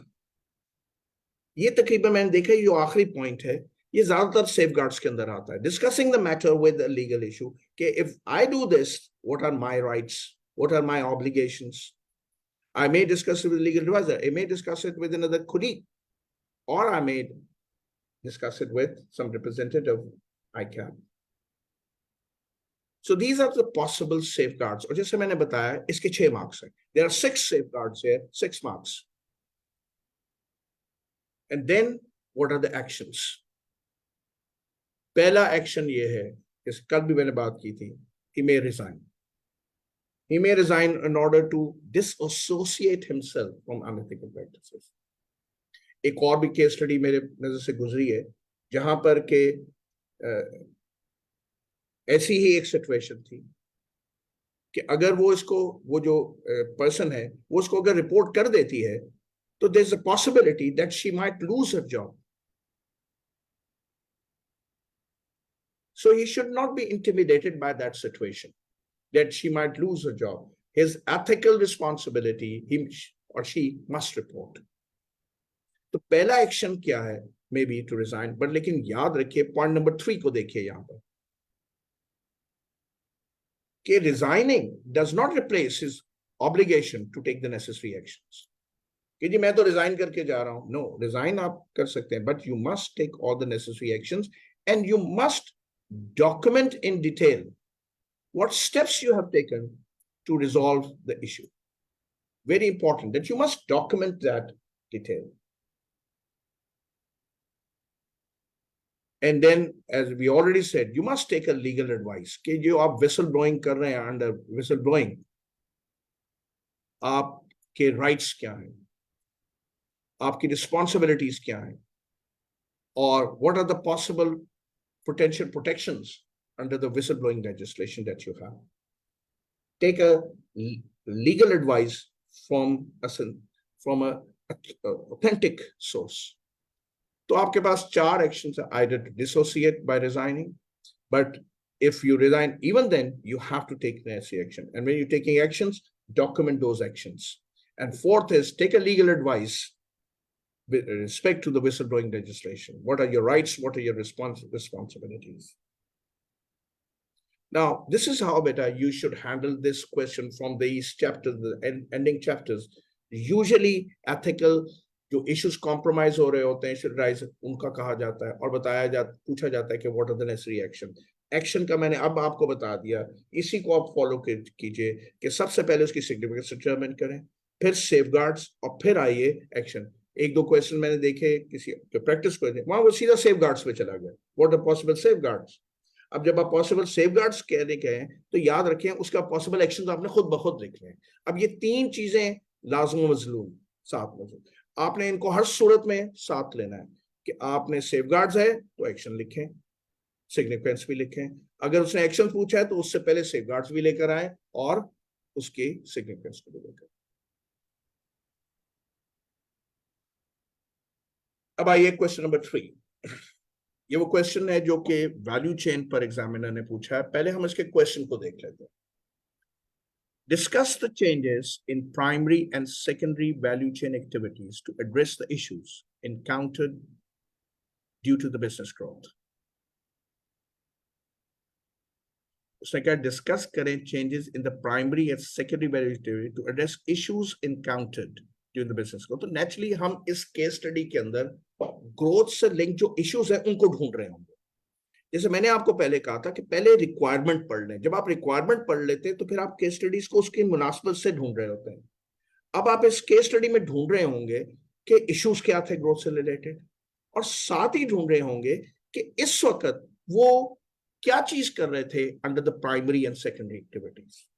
मैं अभी उस पर आता हूं solution पर, उस वक्त मैं डिस्कस करता हूं, रिवाइज करता हूं आपके साथ कि वो एक्टिविटीज कौन सी होती है। फिर पार्ट बी कहता है the competition among the customer manager for prime consumer managers for prime sales spots has increased staff politicking against each other. Suggest any 5 job design strategies to mitigate, to reduce the adverse effects of this competition. तो हुआ यह है कि organisation के अंदर ये जो consumer managers हैं ये आपस में compete करना शुरू हो गए। कंपटीशन एक्सटर्नल होता है, वो आपस में एक नेगेटिव कंपटीशन खड़ा हो गया। हम क्या जॉब डिजाइनिंग स्ट्रेटजीज कर सकते हैं कि हम ये जो इंटरनल एक नेगेटिव कंपटीशन है उसको हम रिड्यूस कर सकें। तो अब हम इस केस स्टडी को जब पढ़ रहे होंगे तो हम इस इशू को ढूंढ रहे होंगे कि ये जो कंज्यूमर मैनेजर्स हैं इनका क्या रोल है, कहां पर ये कॉन्फ्लिक्ट खड़ा हो रहा है बिटवीन द कंज्यूमर मैनेजर्स, और फिर बड़ी आसानी से हम ये देख सकेंगे कि हम इसको जॉब डिजाइनिंग से किस तरह बेहतर कर सकते हैं। आइए अब इस क्वेश्चन को हम पहले पढ़ लेते हैं और फिर हम इसके सॉल्यूशन की तरफ आते हैं। I am changing the slide and I M now sharing the question paper. This is question number 3. Opulent Designs, referred here again as OD, is a renowned luxury furniture mega store known for its eye-catching designs and durable products. It offers 3 years warranty on all its products. The OD store is an exquisite Mughal palace style 5-story building with a large glass window displays located at the center of the city. Each floor is dedicated to a different product category that is managed by the floor in charge, who has about 10 support staff known as customer managers working on the floor. ये वो लोग हैं जिनके दरमियान negative एक competition खड़ा हो रहा है। तो जरा ऑर्गेनाइजेशनल स्ट्रक्चर को देख लीजिए कि यहाँ पर हमारे पास डिफरेंट फ्लोर्स हैं और हर फ्लोर का एक इंचार्ज है और उस इंचार्ज के नीचे तकरीबन 10 कस्टमर मैनेजर्स काम कर रहे हैं और हर फ्लोर एक डिफरेंट कैटेगरी ऑफ प्रोडक्ट को हैंडल कर रहा है। जब हम जॉब डिजाइनिंग का सवाल कर रहे होंगे तो ये जो अभी मैंने फैक्ट आपके सामने रखा है ये एक इंपॉर्टेंट रोल प्ले कर रहा होगा कि हर फ्लोर एक डिफरेंट प्रोडक्ट कैटेगरी हैंडल कर रहा है और उसका जॉब इंचार्ज है। The floor in charge is responsible for all activities on the floor and reports directly to the owner of the store. आपको ये ऑर्गेनाइजेशनल स्ट्रक्चर बता रहा है। आपको अगर वैल्यू चेन याद है तो वैल्यू चेन में जो हमारी एक एक्टिविटी थी प्राइमरी एक्टिविटी, उसके अंदर था कॉर्पोरेट स्ट्रक्चर। तो हमें ऑर्गेनाइजेशन का जो स्ट्रक्चर है उसके मुतालिक यह इंफॉर्मेशन कि क्या हायरार्की है। For marketing the owner of the store hires expert vendors to periodically organize exclusive events and collaborations with renowned interior designers and influencers. For hiring staff managers, the owner relies on the floor in charge to do their own hiring, which is normally done through referrals. ये existing human resource systems आपको बताए जा रहे हैं और वो क्या है कि जो फ्लोर पर स्टाफ हो रहा है वो यूजुअली कोई एक फॉर्मल हमारा रिक्रूटमेंट सिलेक्शन प्रोसेस नहीं है। ज्यादातर जो लोग यहाँ पर सिलेक्ट हो रहे हैं they on the basis of direct referrals. When the customer decides to purchase a product from OD, they are assigned to a floor specific customer manager as their main point of contact. तो एक customer जब decision ले रहा होता है तो उसके साथ एक कस्टमर मैनेजर अपॉइंट कर दिया जाता है। अब यहाँ पर कस्टमर मैनेजर की जॉब डिस्क्रिप्शन है, जो रोल है, उसको बहुत गौर से जहन में रखिए, क्योंकि एक्चुअली इसका रोल कहाँ से शुरू होता है कि कस्टमर को के साथ अटैच कर दिया जाता है जो कि वहां पर इंटरेस्टेड है उनकी प्रोडक्ट्स में। The customer manager presents the customer with a form containing several options for popular designs, wood types, and fabric choices for the furniture.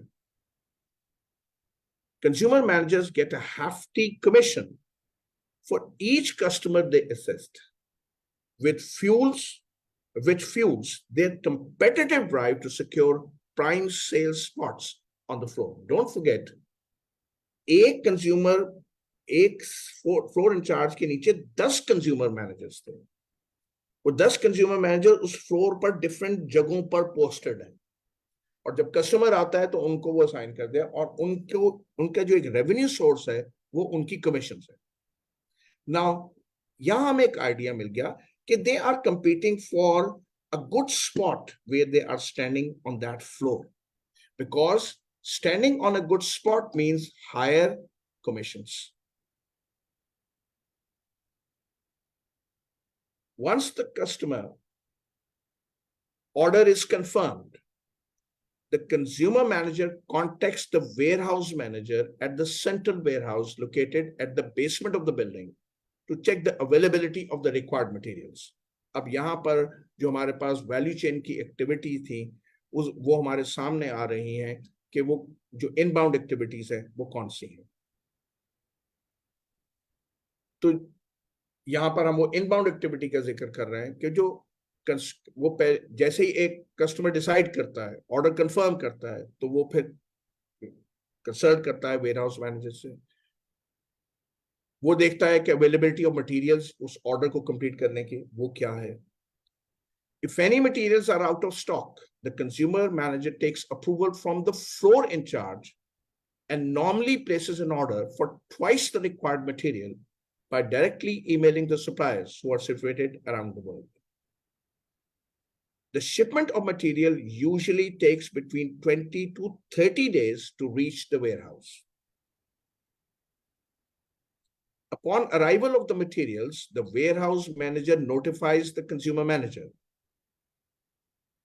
who then transfers the required design of furniture and material to the factory in charge at a remote site. अब material आ गया, उसके बाद जो भी customer ने design select किया है वो उस फैक्ट्री को भिजवा रहा है जो किसी और जगह पर है। The excess material ordered is stored in the warehouse for future use. So twice the requirement लिया जा रहा है, और जो एक्सेस मटेरियल उसको वेयर हाउस में, और नेक्स्टली बाकी जो है that will be used for execution of the order.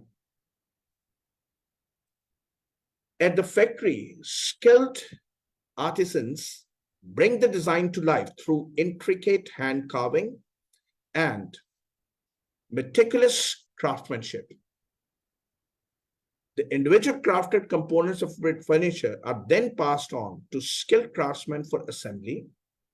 तो अब इन प्रोसेस को देख लीजिए। पहले है उसकी क्राफ्टमैनशिप फॉर हैंड कार्विंग, और फिर उसके बाद वो पास ऑन होता है for assembly.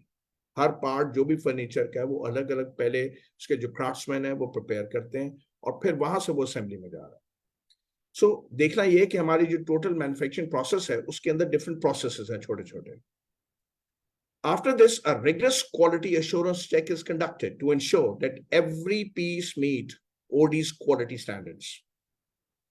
The furniture is then handed over to the finishers who enhance its natural beauty by polishing it and carefully packaging it for the distribution. तो आपके सामने 3 processes आ गए। पहले था craftsmanship का, दूसरा था जहां पर assembly होती है, और तीसरा है finishing का। Once the job is complete, the factory in charge notifies consumer manager, who then arranges reliable delivery personnel to deliver the furniture to the customer. फिर आखिर में हमारे पास उसकी आउटबाउंड लॉजिस्टिक्स अब आ गई जो गुड्स को लेकर जा रही हैं to the customer. In the event of any post-delivery issue, post delivery, customers normally contact the consumer manager for solution. अब यहाँ एक चीज बड़ी नोटिसेबल है कि कंज्यूमर मैनेजर देखे, उसकी जॉब डिस्क्रिप्शन देखिए कि वो कस्टमर को हैंडल भी कर रहा है, वो वेयर हाउस से भी डील कर रहा है, रॉ मटेरियल से, उसके बाद उसकी एशियंस में भी रोल प्ले कर रहा है, और once the goods are sold, even then he is in contact with the customer. Isn't it that we are overburdening the consumer managers? As OD's business continues to grow, it encounters pressing challenges. जैसे मैंने आपको कहा था कि question ए जो इस वक्त बिल्कुल नीचे आपका स्क्रीन पे अवेलेबल है, वो ग्रोथ इश्यूज क्या हैं जिसको हमने सॉल्व करना है बाय ब्रिंगिंग इंप्रूवमेंट और changes in the primary and secondary activities. तो as OD's business continues grows, it encounters pressing challenges that require immediate attention. Notably, there have been recurring issues such as standard customer service on the floor. पहला issue आया, the customer service on the floor. Inconsistent delivery times, कि जब product बन गई उसके बाद जब वो कस्टमर को डिलीवर किया जा रहा है तो वो जो टाइम है वो इनकंसिस्टेंट है. Inadequate finishing of the products and instances of furniture damage upon receipt. तो देखिए अब हमारे सामने वो सारे ग्रोथ इश्यूज आ गए जो इस वक्त हम फेस कर रहे हैं. We are facing the issues of customer service. We are facing the issues of inconsistent delivery. We are facing the issues of inadequate finishing. And we are facing the issues of customer receiving damaged products upon receipt. अब हमने इन questions को address करना है. Question A was discuss changes in the primary and the secondary value chain activities. आइए अब इसके हम solution की तरफ चलेंगे. Let me just change the slide for your convenience. इसके marks को देख लीजिए. Part A is for 15 marks. हमारे पास primary activities और secondary activities. Primary activities include your inbound logistics, your operations. They include your outbound logistics, marketing and sales, and then you have services. And they are supported by your activities. They are your procurement. They are your human resource management. They are technological development, and then the company infrastructure. अब तो हमारे पास ये 9 है, that is almost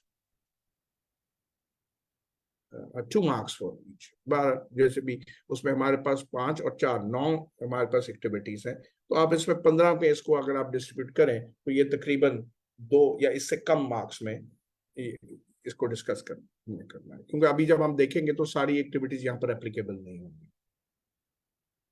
आइए जरा अब इसके सॉल्यूशन की तरफ चलते हैं. प्राइमरी एक्टिविटीज में हमारे पास क्या है? वी हैव सबसे पहले इनबाउंड लॉजिस्टिक्स. अब यहां पर देखिए हमारा इशू क्या है कि जब हम ऑर्डर रिसीव करते हैं तब हम ढूंढना शुरू करते हैं what is the availability of the raw material. इसका मतलब ये हुआ कि हमारे पास कोई इन्वेंट्री मैनेजमेंट सिस्टम नहीं है जो हमें एक अपडेटेड रखता है ऑन इन्वेंट्री. एक रियल टाइम इन्वेंट्री सिस्टम होना चाहिए, ट्रैकिंग सिस्टम होना चाहिए on the availability of inventory. हमारे पास ज्यादा बेहतर विजिबिलिटी होनी चाहिए on accurate stock that is available, rather than कि जब कस्टमर ऑर्डर हमें कंफर्म कर रहा है तब हम उसके लिए विजिलेंट हो, तब उसके लिए हम उसको ढूंढना शुरू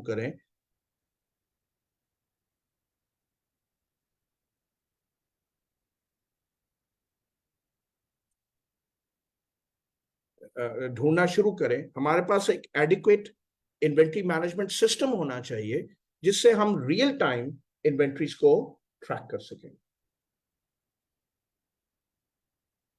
वो जो भी है, वुड है, पॉपुलर डिजाइन्स हैं, फैब्रिक ऑप्शंस हैं, they should be adequately stock ना वो एक्सेस होना चाहिए, वो ना शॉर्टेज होनी चाहिए। एक रियल टाइम इन्वेंट्री सिस्टम हमें उस पर एक अपडेटेड इंफॉर्मेशन देगा। तो बेसिकली हमें अपनी इनबाउंड लॉजिस्टिक्स में एक बेहतर इन्वेंट्री सिस्टम को लेकर आना है। इसके बाद वी हैव ऑपरेशंस। ऑपरेशंस में आपने देखा कि हमारे पास प्रोसेसेस क्या है। पहले क्राफ्ट्समैनशिप थी, फिर क्राफ्ट्समैनशिप के बाद हमारे पास उसकी असेंबली थी, असेंबली के बाद फिनिशिंग और पैकेजिंग थी, उसके बाद हम उसको डिलीवर कर रहे हैं प्रोडक्ट को थ्रू लॉजिस्टिक्स। और हमारे पास इश्यूज ग्रोथ के साथ क्या आ रहे हैं, कस्टमर के पास डैमेज प्रोडक्ट्स जा रहे हैं।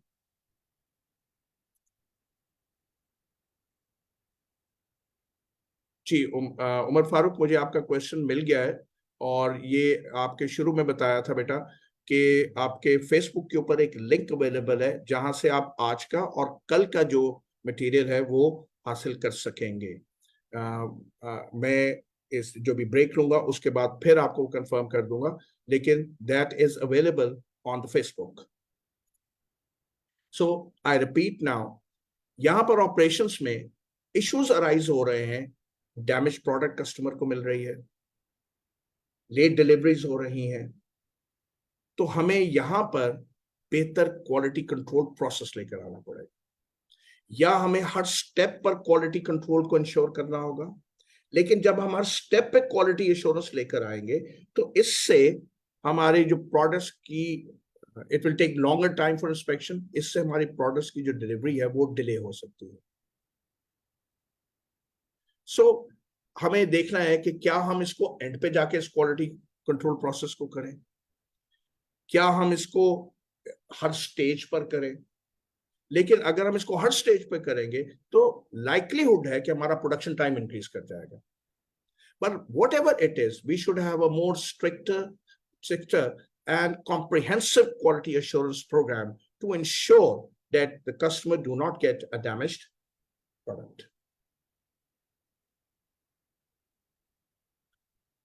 Then we have outbound logistics.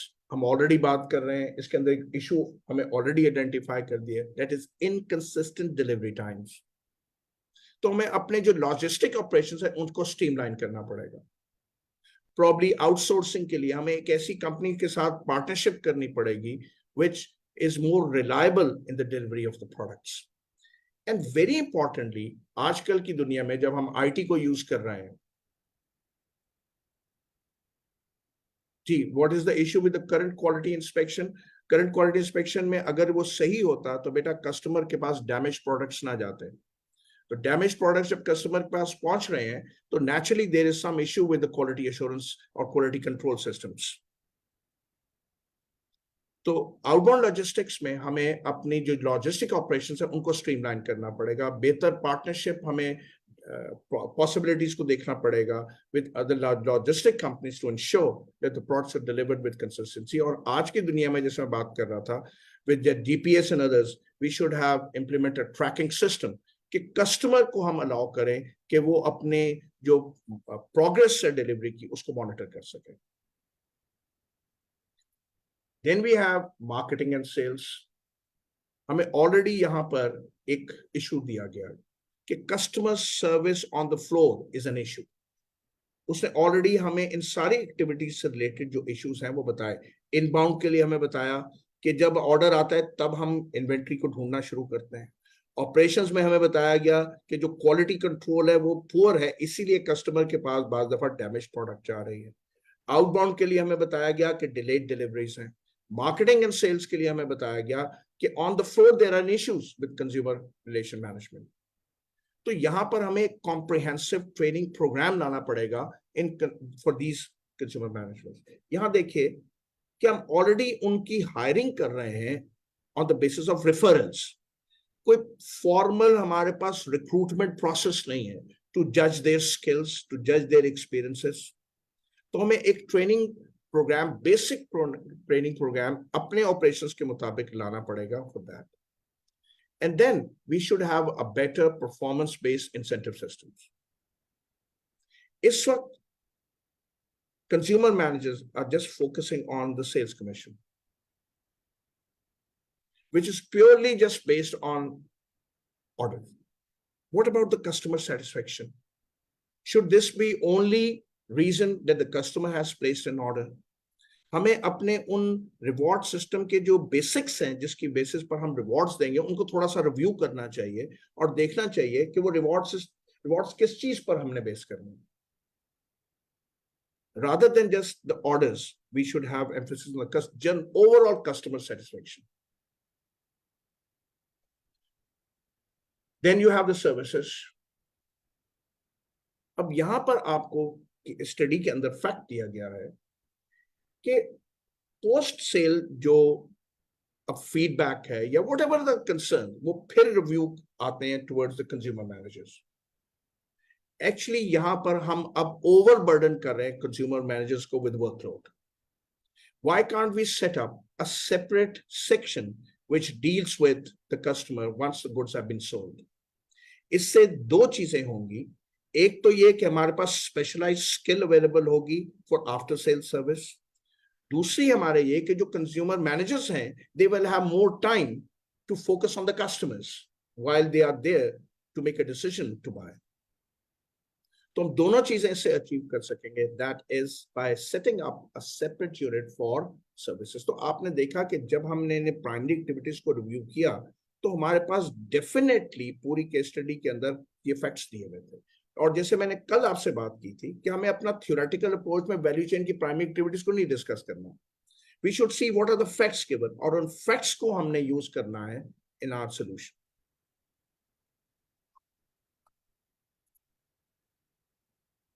अब आ जाइए हमारी सेकेंडरी एक्टिविटीज. अब यहां मैं एक चीज जो एक मिसकॉन्सेप्ट है उसको क्लियर करना चाहता हूं. इसको बहुत तवज्जो से सुनिएगा. हमारे पास जो सेकेंडरी एक्टिविटीज हैं they include your procurement, human resource management and technological development and corporate structure. याद रखिए इसमें से जो पहली तीन है ये सपोर्ट कर रही होती हैं हमारी प्राइमरी एक्टिविटीज को. जो कॉर्पोरेट स्ट्रक्चर है वो पूरी ऑर्गेनाइजेशन को सपोर्ट कर रहा होता है, वो इन प्राइमरी एक्टिविटीज को सपोर्ट नहीं करता. तो if you want to develop a link between corporate structure and the primary activities, it will be a conceptual error. So please यहाँ पर आपने देखना है कि अगर आप इसका जो टेम्पलेट देखेंगे तो उसके अंदर एक वर्टिकल लाइन बनी हुई है और ये वर्टिकल लाइन कॉर्पोरेट स्ट्रक्चर को क्रॉस नहीं करती. ये वर्टिकल लाइन क्रॉस कर रही है प्रोक्योरमेंट को, human resource management systems and technological development. ये तीन जो सेकेंडरी एक्टिविटीज हैं ये प्राइमरी एक्टिविटी को सपोर्ट कर रही होते हैं. लेकिन कॉर्पोरेट इंफ्रास्ट्रक्चर किसी स्पेसिफिक या जनरल प्राइमरी एक्टिविटीज के लिए नहीं है. That is for the overall organisation.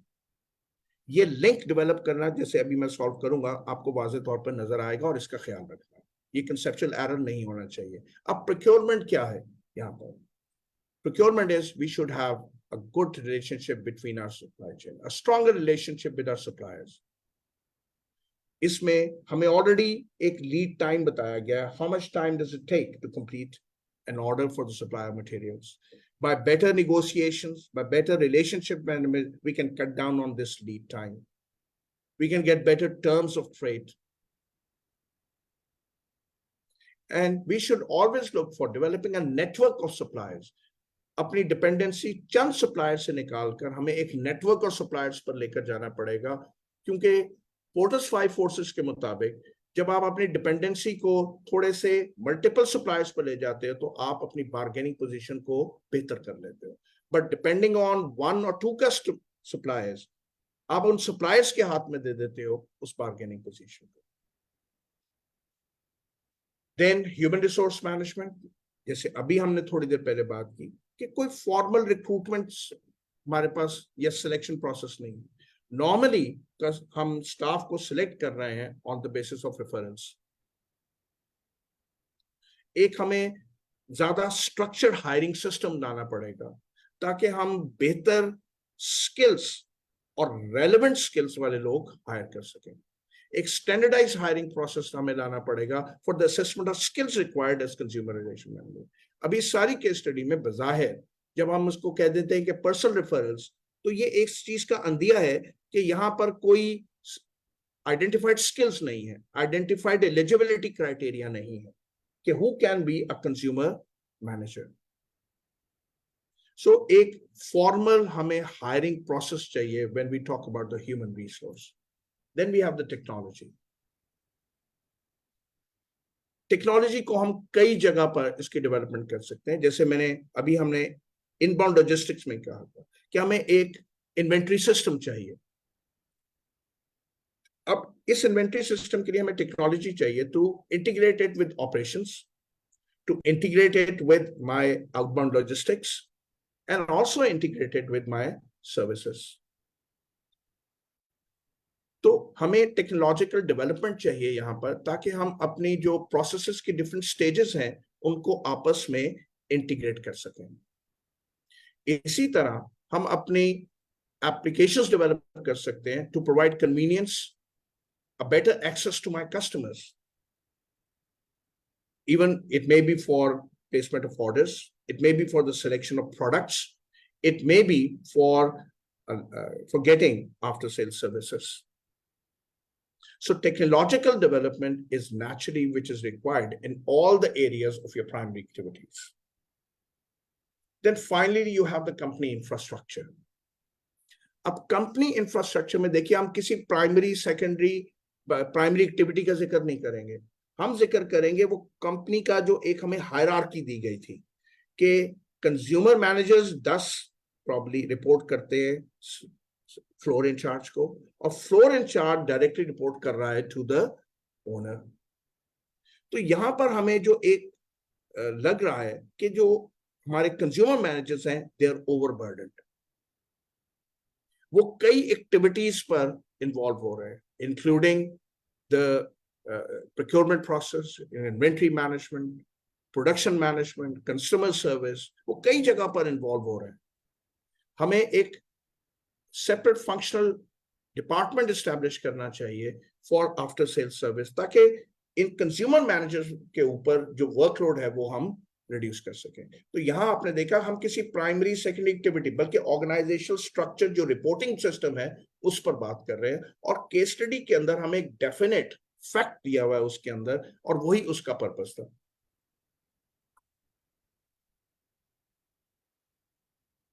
बेटा हमने यहां पर इस क्वेश्चन को डिस्कस कर लिया कि what are the changes which we may require in the primary and the secondary activities.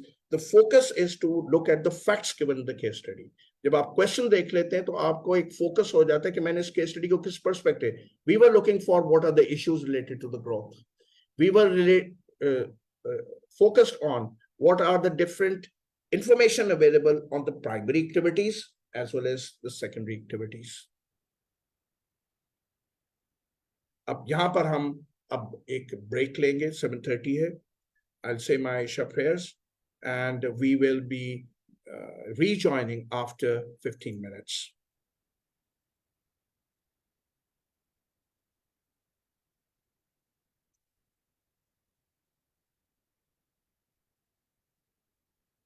जी एक यहाँ पर पार्टिसिपेंट है, एनोनिमस पार्टिसिपेंट, उनका वो आ रहा है यहाँ पर मेरे सामने उनका नाम, और उन्होंने कहा is there anything mention for the suppliers. या मैं सप्लायर्स के साथ जो मेंशन्ड है केस स्टडी में बेटा, वो उनका लीड टाइम दिया गया है कि lead time is actually one of the terms that we negotiate with our suppliers, और that was about 20 to 30 days. तो और ये भी ख्याल रहे कि हम सप्लायर से कांटेक्ट किस स्टेज पर कर रहे हैं, सप्लायर से हम कांटेक्ट कर रहे हैं once the has given us an order, confirm the order. तो एक बेहतर अरेंजमेंट से हम बेहतर टर्म्स ले सकते हैं, and more importantly we can work on reducing that lead time with our suppliers. इसी तरह इन्हीं जो पार्टिसिपेंट है इनका सवाल था what is the issue with the current quality inspection, वो मैंने इसका जवाब दे दिया कि करंट इंस्पेक्शन के साथ इशू था तभी कस्टमर के पास एक डैमेज्ड प्रोडक्ट पहुंच रही थी, और उसी के लिए हमने कहा कि क्वालिटी एश्योरेंस लेकर आए, बेटर क्वालिटी कंट्रोल्स लेकर आए at all steps. I hope this answers those questions. So we are taking about now 15 minutes break. It's almost about 7:34 or something like that. Yeah, 7:31. So we'll be taking about 15 minutes break and we'll be rejoining at 7:45. God bless you. See you after 15 minutes.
बिस्मिल्लाहिर्रहमानिर्रहीम।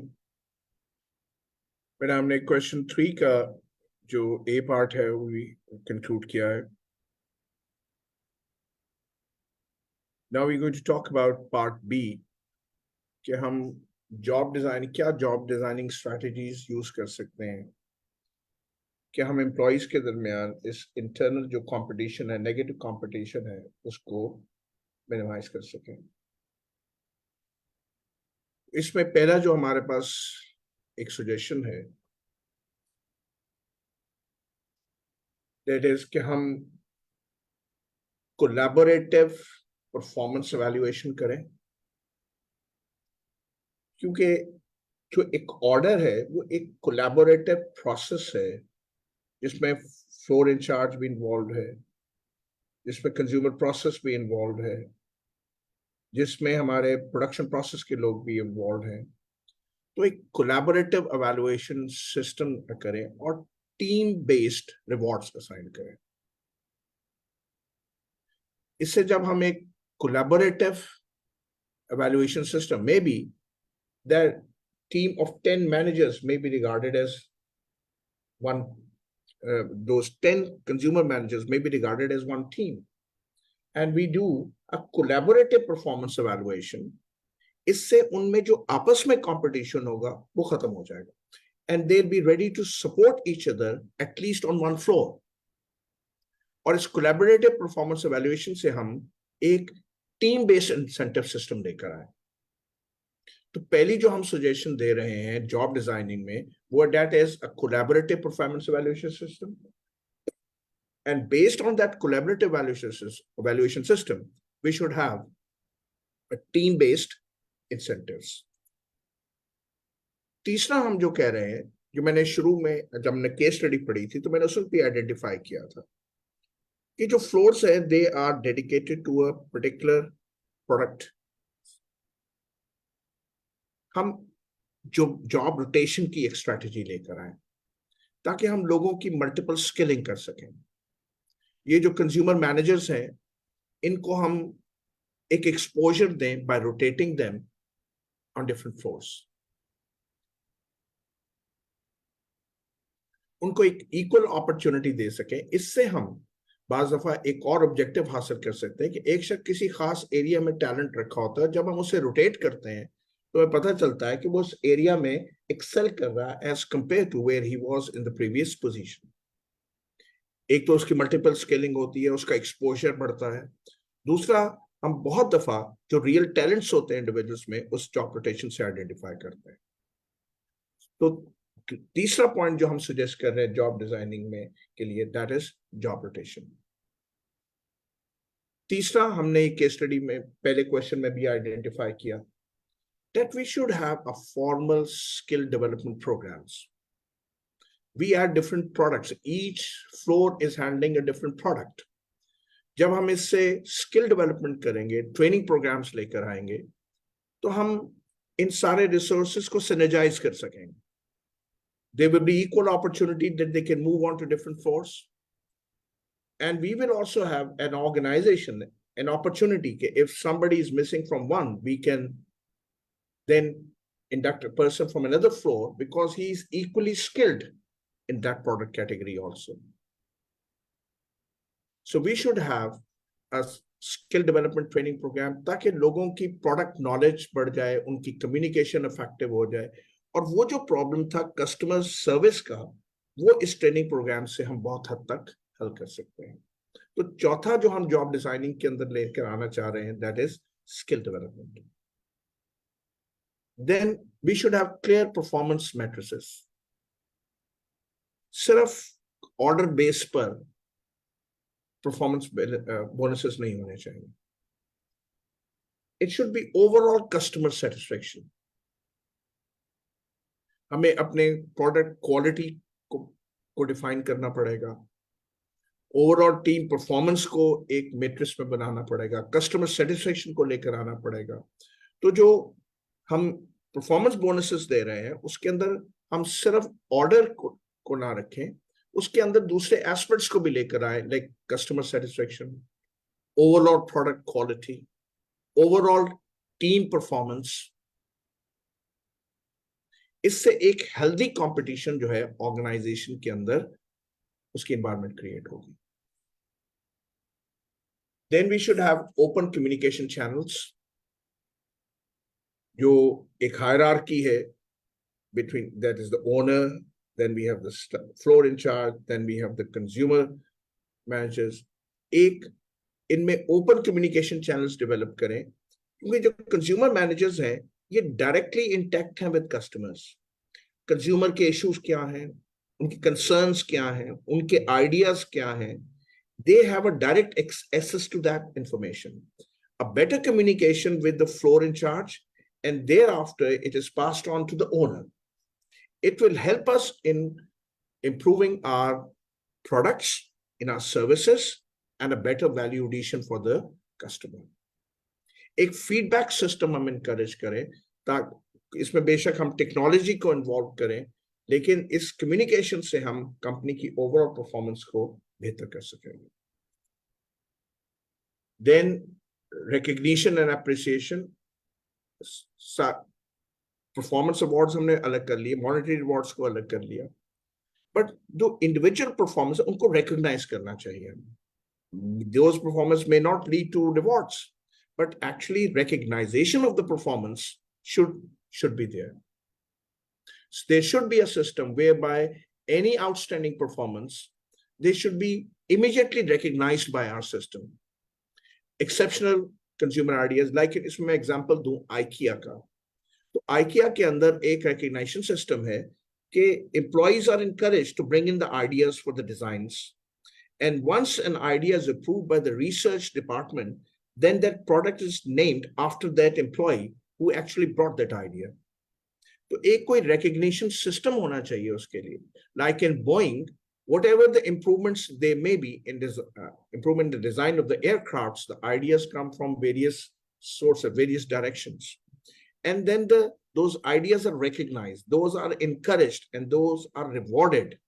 तो हमारे पास एक अच्छा recognition system होना चाहिए जो सिर्फ monetary ना हो. There should be other methods of encouraging our employees for bringing in the ideas, giving in the suggestions.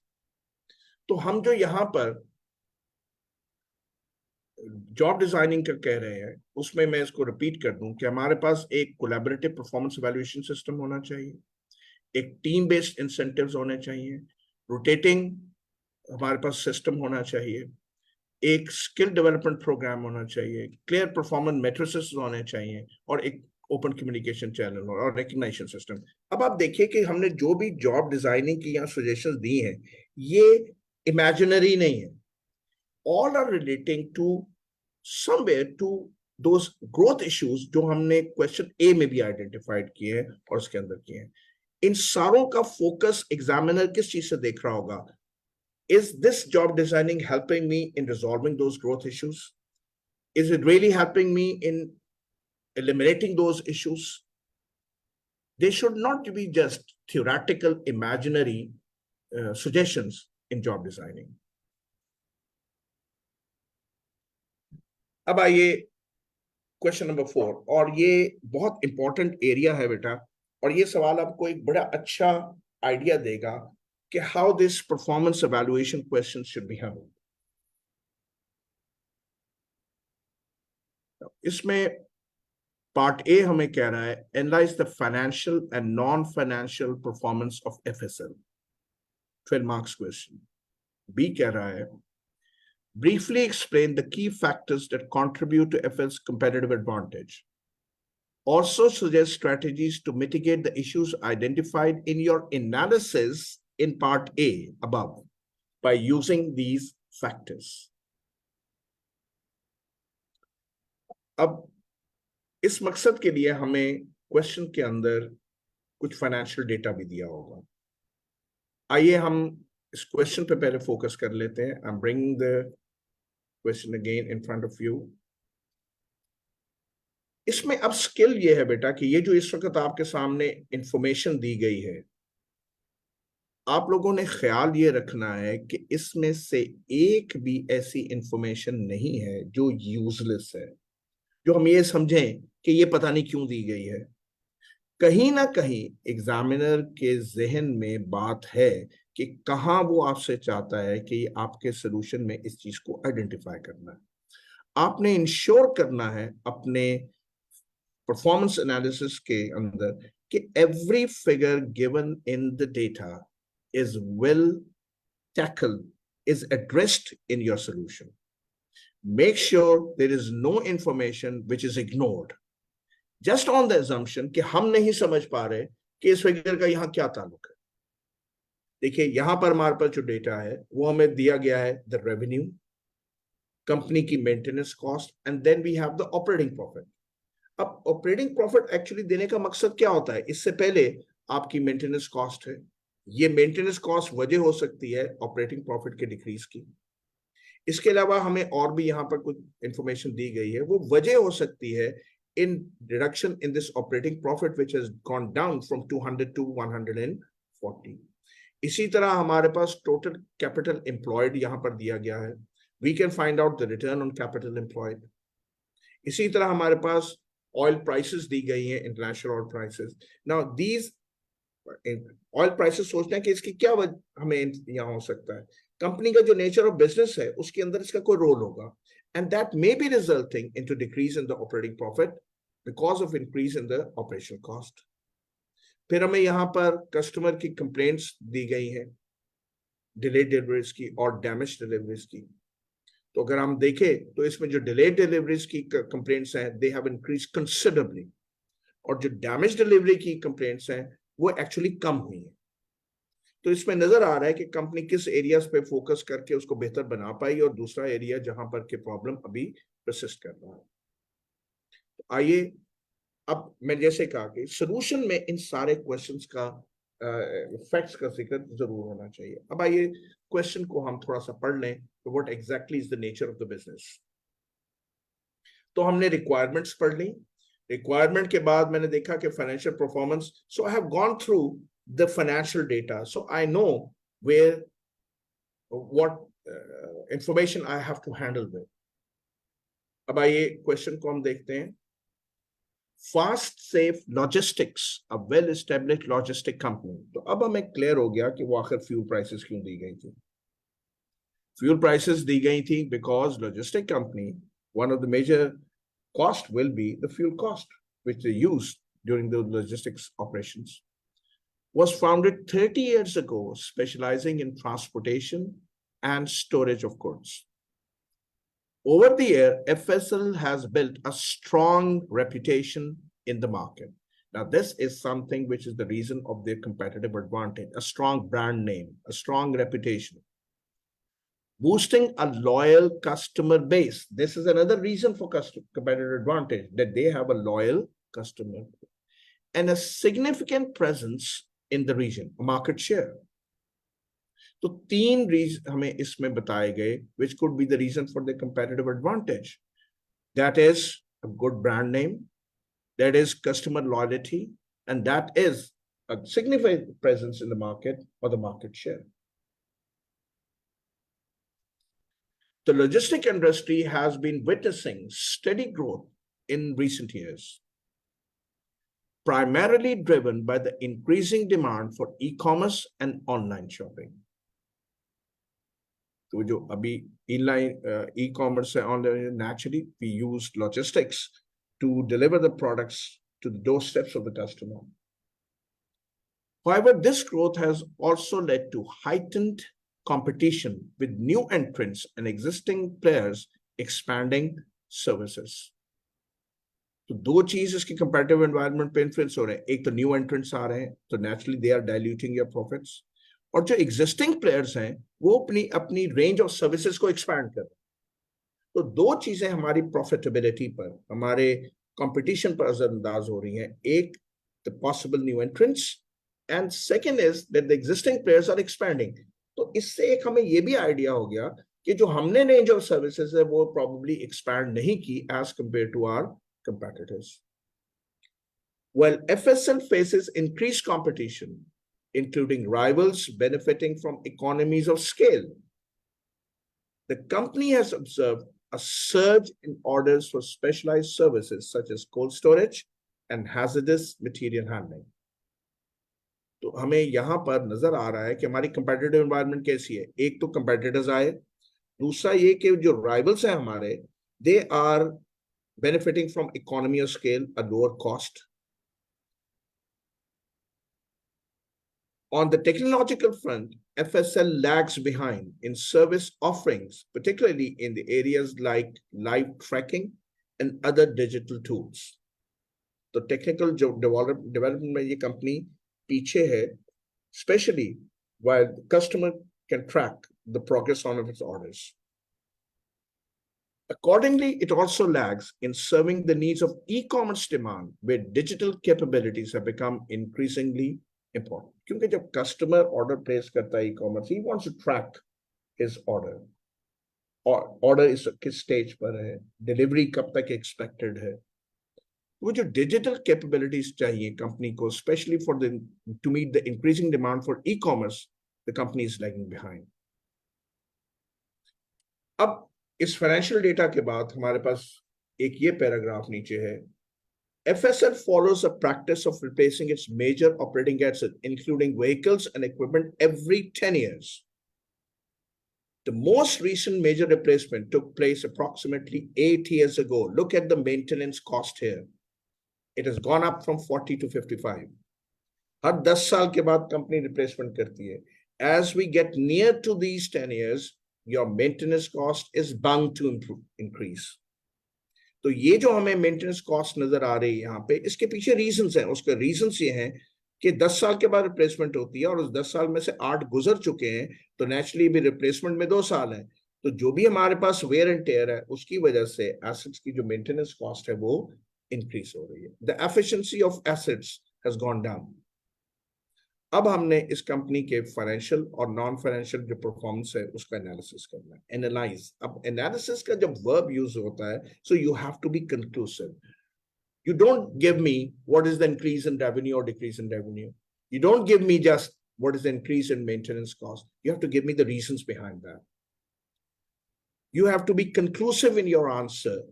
And very importantly, in your analysis, you may be required to integrate different information given in the case study. आइए अब इसके solution की तरफ हम चलते हैं।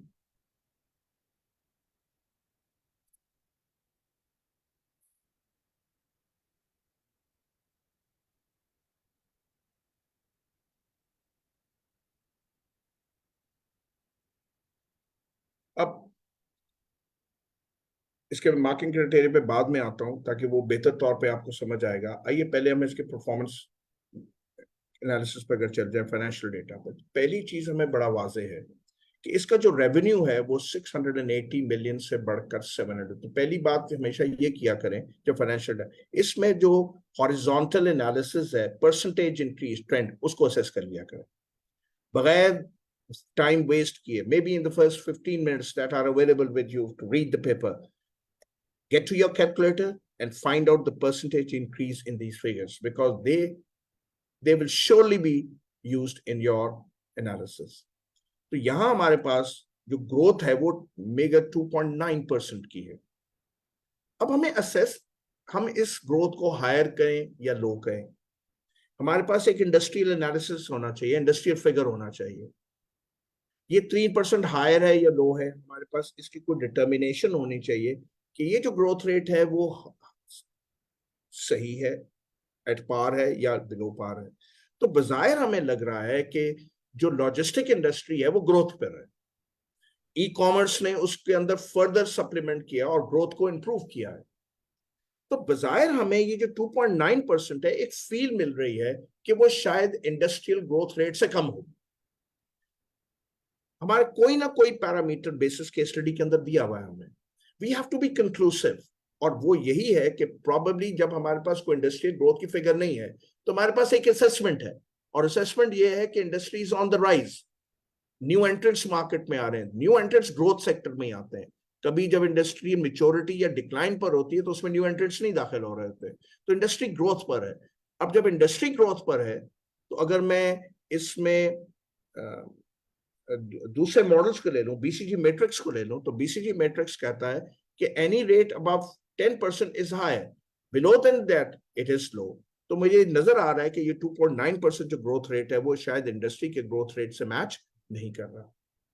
और इसी तरह अगर मैं इसके ऑपरेटिंग प्रॉफिट को देखूं तो ऑपरेटिंग प्रॉफिट में मुझे डिक्लाइन नजर आ रहा है about 30%. It has gone down from 200 million to 140 million. अब जरा बेटा इसके एक्सप्रेशन को देख लीजिए. You have to be specific. Complete लिखना है. जरा देखिए, it has decreased by 30%. ये लिख देना काफी नहीं होगा. बहुत से स्टूडेंट यहाँ गलती करेंगे. That the operating profit has gone down by 30%. No, my dear, आप बताएं ये 30% कैसे अचीव किया? It has gone down from 200 million in 2021. Expression को जरा देखें. It has gone down from 200 million in 2021 to 140 million in 2022. Now, this is concrete. This is a complete expression.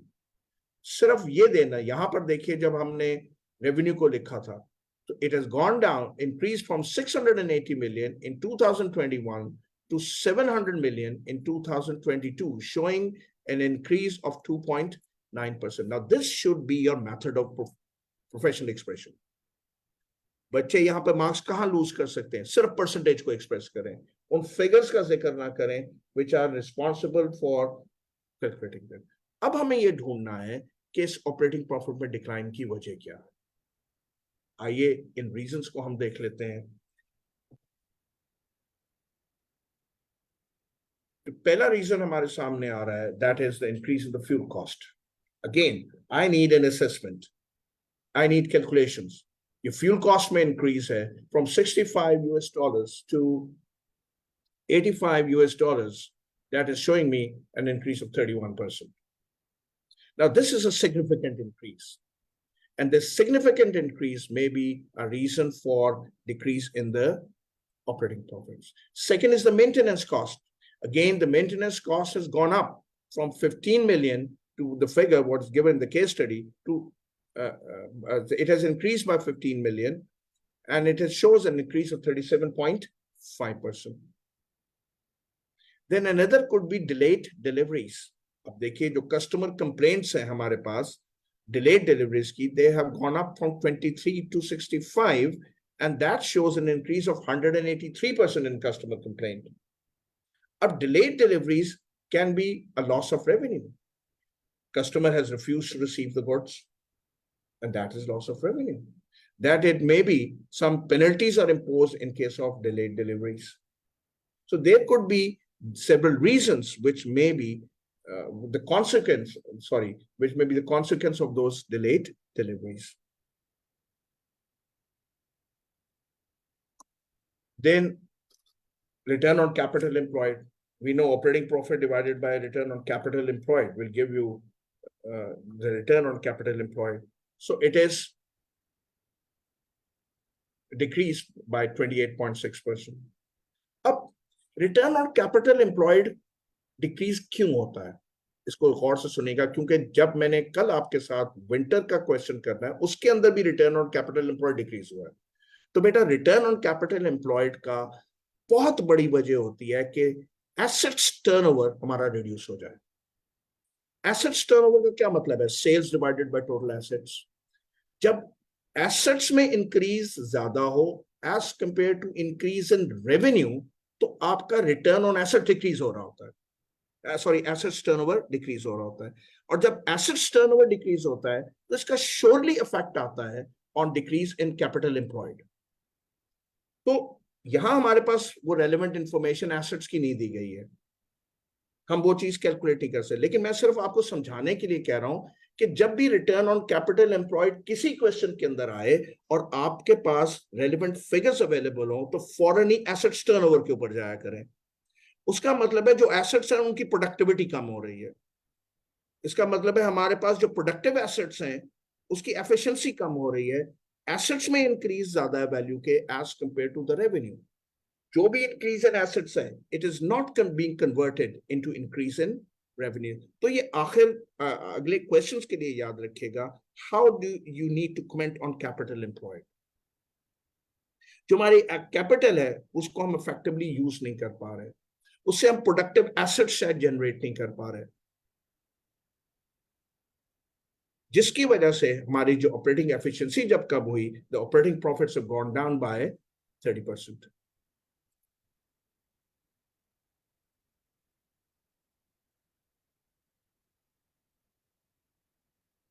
जी, मेरे पास एक क्वेश्चन anonymous participant का फिर आया. अब मैं I cannot go back to the valuation, but beta I will be responding to it to this question later.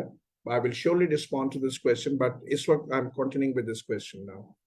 So अब आपने देखा कि इसमें हमने तकरीबन हर फिगर को यूज किया है while commenting on what could be the various reasons for decrease in the operating profit.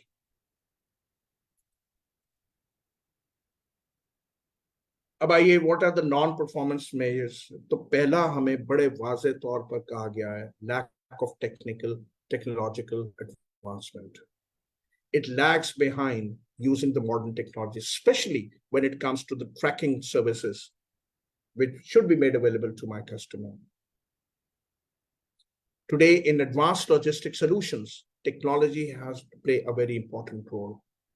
Technology helps us in developing the right routes for delivery of the products. एक पूरी टेक्निक हमारे पास available है, assignment technique, transportation technique हम कहते हैं, जिससे हम एक टूल डेवलप किया है जिससे हमें पता चलता है what should be the route used to minimise the fuel cost. So technological advancement, lack of technical advancement is one of the non financial performance measure. Then increasing competition. जब growth आती है किसी इंडस्ट्री में तो resultantly उस industry में new entrants आते हैं और न्यू एंट्रेंट्स से कंपटीशन इंक्रीज करता है. और हमारे सामने ये है कि हम कई वजूहात से इस कंपेटिटिव एनवायरनमेंट में पीछे रह रहे हैं. हमारे कंपेटिटर्स के पास इकोनॉमी ऑफ स्केल है, हमारे कंपेटिटर्स के पास एक ब्रॉड रेंज ऑफ सर्विसेज है जिसमें हमने शायद अभी एक्सपैंड नहीं किया, specially into storage of products. तो जो इंक्रीजिंग कंपटीशन है, that is again one of the factor which is affecting our performance. हमने यहाँ पर नॉन फाइनेंशियल फैक्टर्स आइडेंटिफाई करने हैं जो हमारी परफॉर्मेंस को अफेक्ट कर सकते हैं. देन द डिलेड डिलीवरीज,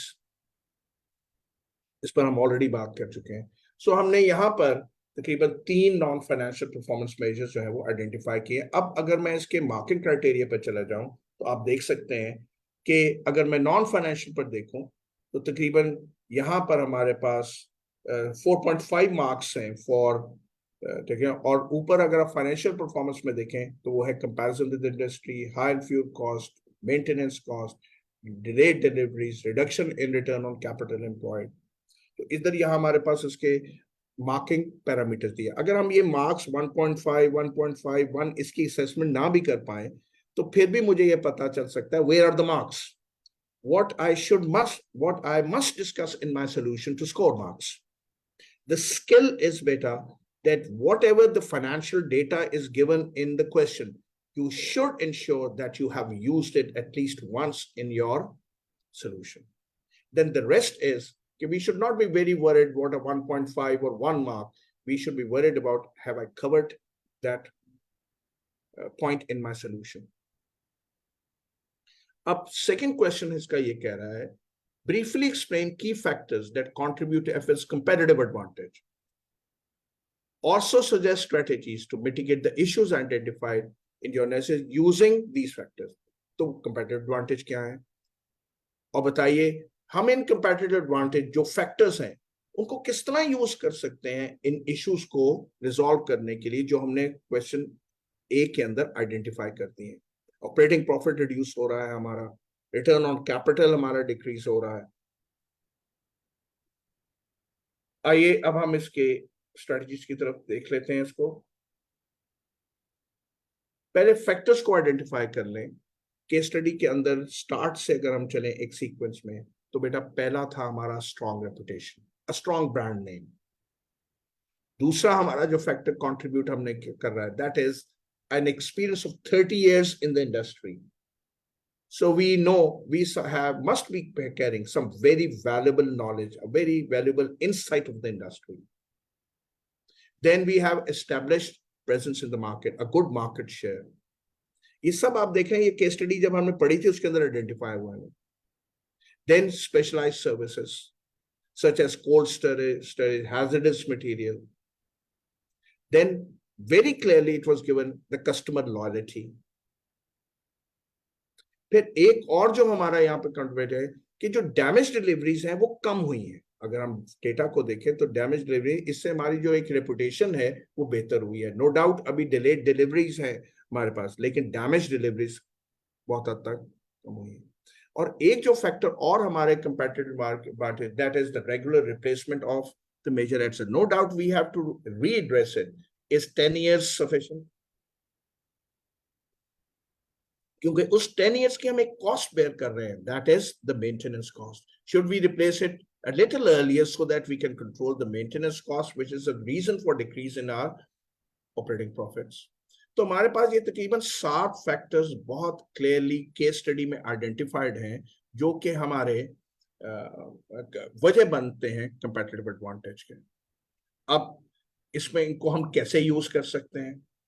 तो पहले तो हम अपनी जो ब्रांड वैल्यू है उसको यूज कर सकते हैं फॉर एनहांसिंग आवर services, क्योंकि that repute that we carry, whatever additional service that we offer, that will push that new service that we will offer. So उस कंपटीशन को मीट करने के लिए हमें कुछ स्पेशलाइज्ड सर्विसेज में जाना पड़ेगा, और उस स्पेशलाइज्ड सर्विसेज में हम अपनी जो एक ब्रांड वैल्यू है उसको यूज कर सकते हैं. दूसरा, हमें स्ट्रेटेजिक पार्टनरशिप में जाना चाहिए for developing those e-commerce platforms. अगर हम इंटरनल टेक्नोलॉजिकल डेवलपमेंट नहीं कर पा रहे for the tracking of those systems, हम अपनी वैल्यू चेन में उन तो हम स्ट्रेटेजिक पार्टनरशिप को देख सकते हैं, आउटसोर्सिंग को देख सकते हैं, किस तरह हम उस न्यू टेक्नोलॉजिकल पैरामीटर्स को अपने ऑपरेशंस के अंदर लेकर आ सकते हैं. And then we have to reassess the replacement of asset strategy.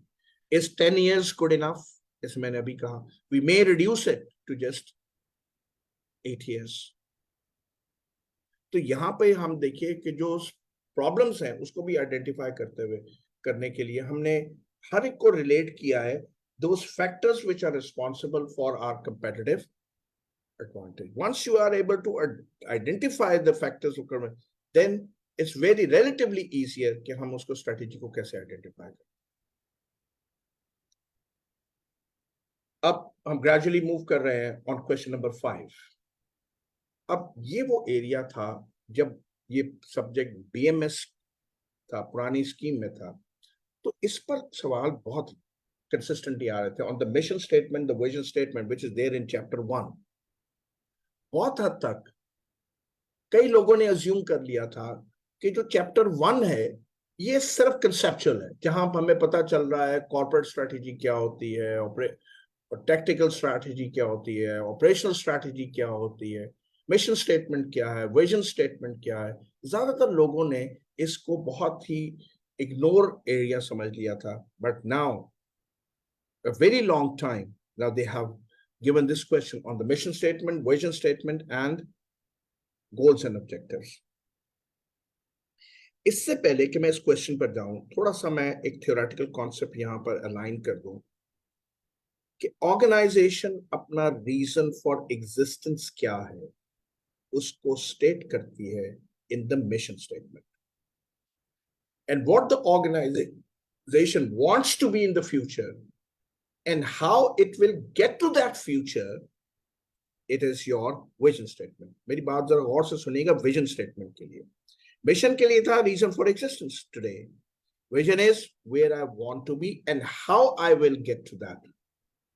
ये जो मैंने अभी विजन की डेफिनेशन बोली है, जब मैं विजन स्टेटमेंट को वैल्यूएट करूंगा तो आपके सामने आ जाएगा कि ये इसमें से कोई एक फैक्टर मिसिंग था. फिर इसके बाद मिशन और विजन के बाद हम बनाते हैं ऑर्गेनाइजेशन गोल्स एंड ऑब्जेक्टिव्स. तो बेटा आपको क्लियर होना चाहिए what is the difference between a goal and what is an objective. Goals are the journal statements of your targets, what we want to achieve. It's an expression of interest of the stakeholders. What do they expect from the organization? जो journal statements होती हैं, लेकिन जब हम उनको convert करते हैं into something specific, then those goals are converted into objectives. Objectives are more specific as compared to goals. Goals are generally the general statements to be achieved, and objectives are which are a specific version of goals. अब आइए जरा question की तरफ आते हैं. Part A कह रहा है for 5 marks, analyze and adjust. अब 2 है, मैंने कहा था and rule. When I talked to some of the students when they came back from the exam, most of them read analysis and they ignored the second verb which says adjust. कि अगर कोई चीज खराब है तो उसे ठीक करके दिखाओ. Analyze and adjust. What, if required, the coherence between vision statement and goals in relation to the mission statement. Coherence between the vision statement and goals in relation. तो 2 coherences हमने देखनी है. एक vision statement की cohesion with mission statement और एक goals की cohesion with mission statement. Examiner के comments में भी है. And when I talked to some of the students, they ignored it. They could not understand the question. कि यहाँ पर हमें दोनों चीजों की विजन और गोल्स दोनों की कोहेरेंस, जो रब्त है, जो अलाइनमेंट है, वो चेक करनी है with the mission statement. Part B कहता है असेस एंड रिफाइन. असेस करो एंड रिफाइन करो. क्या? Where necessary the objective to ensure that meet the criteria of smart objectives.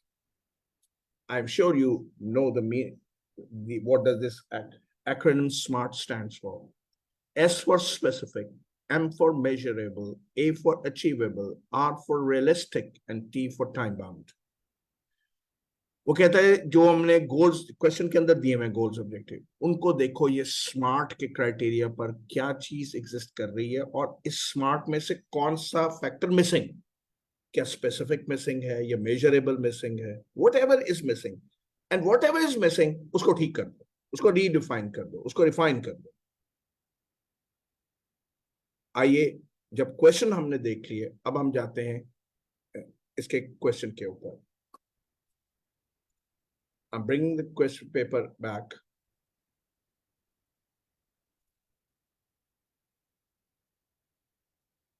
Presented below are the vision statement, mission statement, goals and objectives of Microtech, a fast-growing technology solutions provider. जो हमारे value chain के अंदर different process हैं, उनके जो solutions हैं, technological solutions, they are the one who are providing those technological solutions. Vision statement क्या कह रही है? Vision statement कह रही है to be a leading provider of cutting edge technology products globally. अब देखिए, what is missing in my vision statement? It is telling me what I want to achieve. Provider of cutting edge technology products, but it is not telling me how I will do it.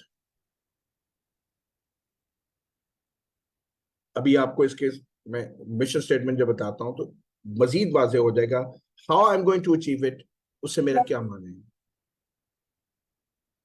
जरा देखिए यहां पर mission statement क्या कहती है. To build cost-effective technology solutions for our clients. देखिए इसमें हमें है कि हमें टेक्नोलॉजिकल सॉल्यूशंस भी लाने हैं. How cost-effective?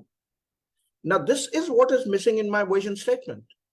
It is giving me what are my products, but it is not giving me how I'm going to do it. Is it going to be cost-effective? Is it going to be innovative?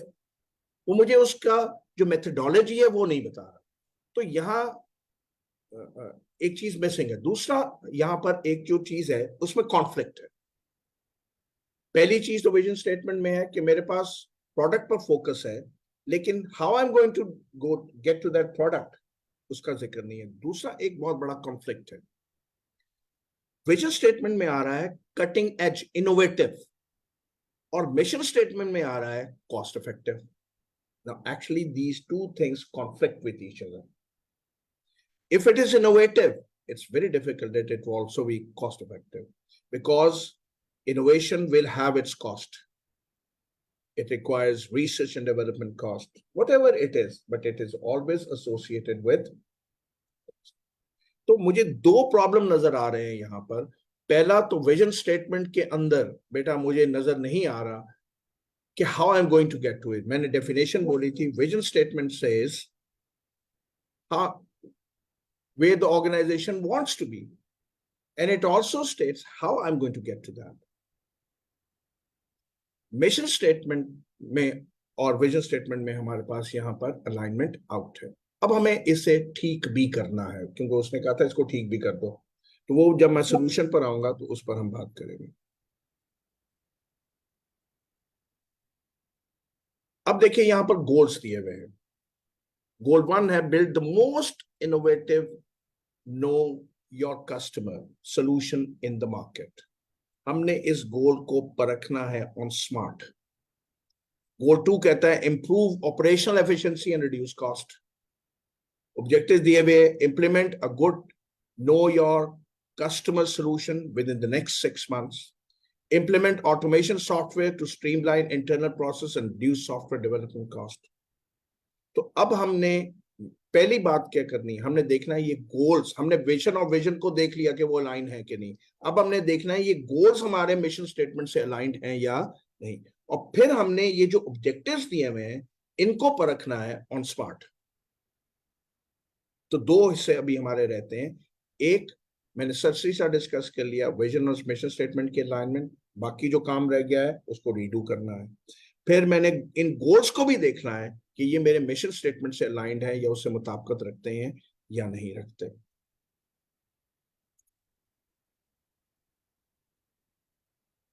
आइए अब हम इसके solution की तरफ चलते हैं.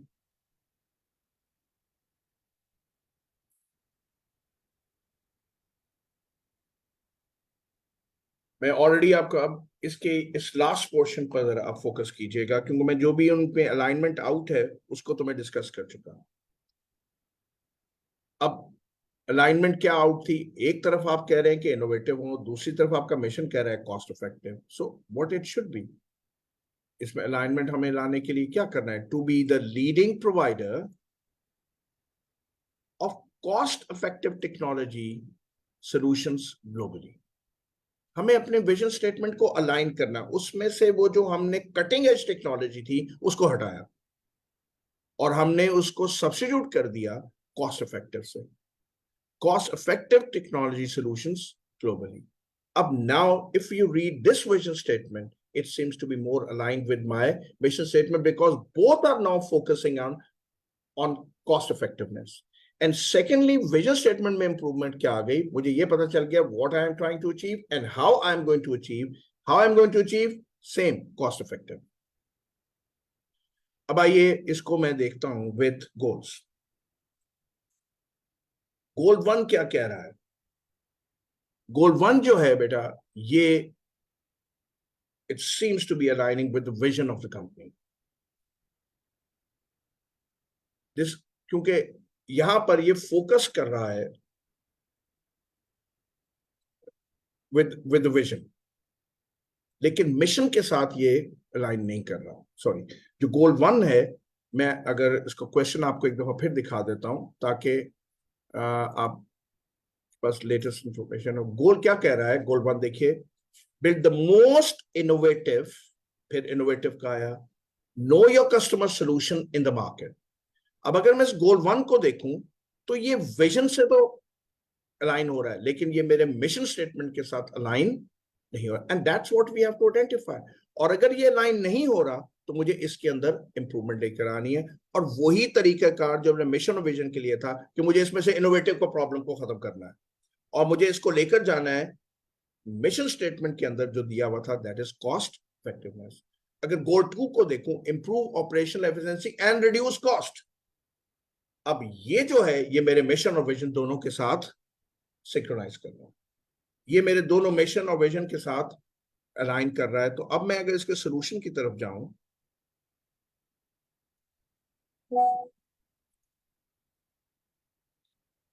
तो इसमें मुझे नजर आ रहा है कि गोल 1 जो है इसको मुझे रीडू करना है. तो अब देखिए जो रीडू है वो कि हमने किस तरीके से किया. build the most cost effective know your customer solution in the market. यही आपने मिशन और विजन के लिए कहा था. आपने इस इनोवेशन के कॉन्सेप्ट को अलग किया और उसको जोड़ दिया विद कॉस्ट एफिशिएंसी. और जो आपका गोल्स 2 है ये अलाइन कर रहा है दोनों मिशन के स्टेटमेंट के साथ भी और आपके विजन स्टेटमेंट के साथ. उसमें इनोवेशन, उसमें टेक्नोलॉजिकल सॉल्यूशंस की भी बात आ रही है, उसमें बात आ रही है विद कॉस्ट इफेक्टिवनेस भी.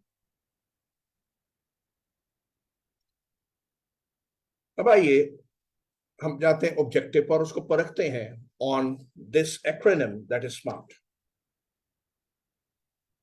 ऑब्जेक्टिव 1 क्या था? देखिए बिल्कुल शुरू में दिया हुआ है, implement a good know your customer solution within the next 6 months. Specific. अब इसमें जो लफ्ज गुड है ये एम्बिगुअस है. How good is the solution? Nobody knows. ये जो गुड लफ्ज है ये स्पेसिफिक नहीं है. So that is one thing which is missing in this. कि इस गुड से हमारी क्या मुराद है? Is it going to be cost effective? Is it going to be innovative? What actually it means? ये गुड वर्ड जो है इसको ambiguous कर रहा है. जहां तक मेजरेबल है तो हम इसकी इम्प्लीमेंटेशन को मेजर कर सकते हैं, दैट इज 6 months. एक्चुअली ये जो 6 months है ये इसका टाइम बाउंड भी है और ये इसको मेजरेबल भी कर रहा है. हम कह रहे हैं कि हम ये सोल्यूशन डेवलप करेंगे इन 6 months, तो नेचुरली हम इस ऑब्जेक्टिव को मेजर कर सकते हैं इन 6 months और इसकी प्रोग्रेस को मॉनिटर कर सकते हैं. और टाइम बाउंड में भी हम इसको ये लिखेंगे कि इट इज टाइम स्पेसिफिक. अब अगर हम कहें अचीवेबल तो हमें कोई ऐसी चीज नजर नहीं आती कि हम ये कहें कि ये अचीवेबल. देखिए अचीवेबल और रियलिस्टिक को जरा समझो बेटा कि दोनों में फर्क क्या है. जो चीज हमारी कैपेबिलिटी के अंदर होती है वो अचीवेबल होती है और जो चीज एक्सटर्नल मार्केट के मुताबिक होती है वो रियलिस्टिक होती है. If something is not within our capability तो हम कहते हैं ये एग्रीबल या अचीवेबल नहीं है. और अगर कोई चीज एक्सटर्नल मार्केट के मुताबिक नहीं है तो हम कहते हैं ये रियलिस्टिक नहीं है. हम कहते हैं जी सेल्स को इंक्रीज करो बाय 10% और मुझे पता है कि मेरी जो सेल्स फोर्स है वो इस वक्त बहुत कॉम्पिटेंट है, तो मैं आसानी से कह सकता हूं कि ये जो सेल्स फोर्स मेरी कॉम्पिटेंट है तो ये एक अचीवेबल गोल है. लेकिन एक्सटर्नल मार्केट में रिसेशन है तो मैं कह सकता हूं कि ये अग्रीएबल तो अचीवेबल तो है लेकिन रियलिस्टिक नहीं है क्योंकि एक्सटर्नल मार्केट में इस वक्त पोटेंशियल नहीं है कि मैं सेल्स इंक्रीज को हासिल कर सकूं. तो यहां जब मैं अचीवेबल या अग्रीएबल की बात कर रहा हूं तो मुझे कोई ऐसी चीज नजर नहीं आ रही कि हमारे पास इसकी कैपेबिलिटीज नहीं है. We are a reputed firm, probably we have all the infrastructure and facilities available to actually achieve the target of solutions in the next 6 months. जहां तक रियलिस्टिक की बात है तो हमारी मिशन स्टेटमेंट के अंदर भी दिया, ये मिशन स्टेटमेंट के मुताबिक भी है. और जब हमने मिशन स्टेटमेंट बनाई होगी तो हमने पूरा एनवायरमेंटल एनालिसिस किया होगा. जो लोग स्ट्रेटेजी फॉर्मुलेशन प्रोसेस को समझते हैं वो ये समझते हैं कि मिशन स्टेटमेंट बनाई जाती है after the external environment analysis. तो ये जो हमारा ऑब्जेक्टिव है ये हमारी मिशन स्टेटमेंट से कंपैटिबल है. इसका मतलब है कि ये एनवायरमेंट के मुताबिक है. तो इसको पूरी बेस को समझें. अगर मेरा ऑब्जेक्टिव मेरी मिशन स्टेटमेंट से कंपैटिबल है और मिशन स्टेटमेंट एनवायरमेंटल एनालिसिस के बाद बनी है तो इसका मतलब है ये एक्सटर्नल एनवायरमेंट के मुताबिक है. तो हमें यहां जो नजर आ रहा है ऑब्जेक्टिव 1 के मुताबिक वो ये है कि ये स्पेसिफिक नहीं है. इसको मैंने स्पेसिफिक किस तरीके से किया, यहां देखिए मैंने इसको स्पेसिफिक किया, implement the most cost effective. अब वो जो गुड का लफ्ज था वो स्पेसिफिक हो गया. भाई गुड से क्या मुराद है? Cost effective. ये मेजरेबल है, इसको ठीक करने की जरूरत नहीं थी. ये एग्रीबल है, इसको ठीक करने की जरूरत नहीं था. रियलिस्टिक था, इसको ठीक करने की जरूरत नहीं था. टाइम बाउंड है, करने नहीं था. सो द पॉइंट इज कि हम यहां पर जो चीज ठीक नहीं है हम उसको बेहतर कर रहे हैं. अब अगर हम ऑब्जेक्टिव 2 को देखें वो था implement automation software to streamline internal process to reduce software development cost.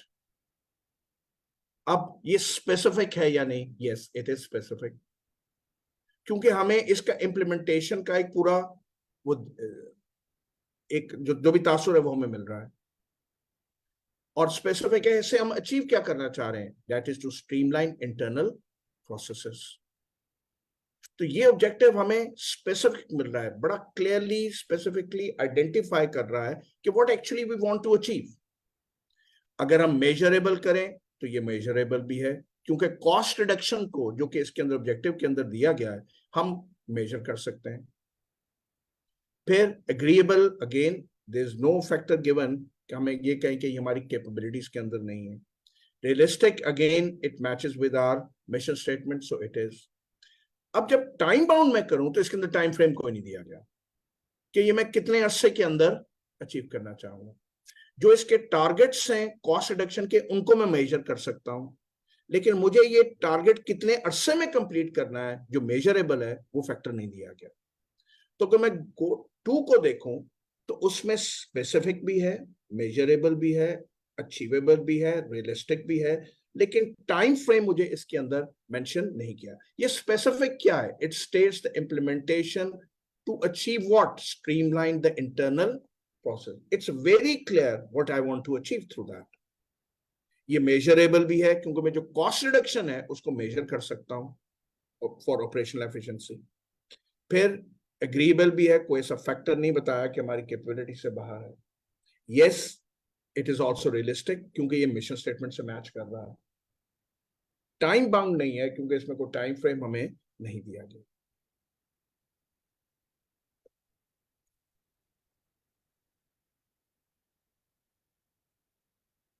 Now, the last question given here in this question 6, पहले इसके हम questions देख लेते हैं। Identify the costs that SE, the name of the company, may have incurred on Horizon S, ये उनका product है, at each phase of the life cycle. आपको मालूम है every product goes through the 4 phases, that is introduction, growth, maturity and decline. ये सवाल बहुत हद तक थियोरेटिकल है अपनी नेचर में, और आपके कोर्स के अंदर दिया हुआ है लाइफ साइकिल कॉस्टिंग। उसके अंदर बहुत क्लियरली बताया गया है कि किस फेज में कौन सी कॉस्ट कंपनी के लिए ज्यादा इंपॉर्टेंट होती है, जो वो कंपनी इनकर कर रही होती है। 4 stages, so naturally 4 cost, 4 marks. Part B है briefly discuss the current pricing strategy employed by SE and S2. Now I will be certainly reading the case study कि ये जो 2 कंपनीज हैं SE और ZT, ये दोनों कंपनी इस वक्त क्या प्राइसिंग स्ट्रेटेजी इंप्लॉय कर रही है। Also recommend future pricing strategies for their prospective product considering the evolving market dynamics outlined in the scenario. एक तो है current pricing strategy, एक उसने बताया how the market is changing. That means there is a change in the product life cycle. That means you have to suggest what are the future strategies.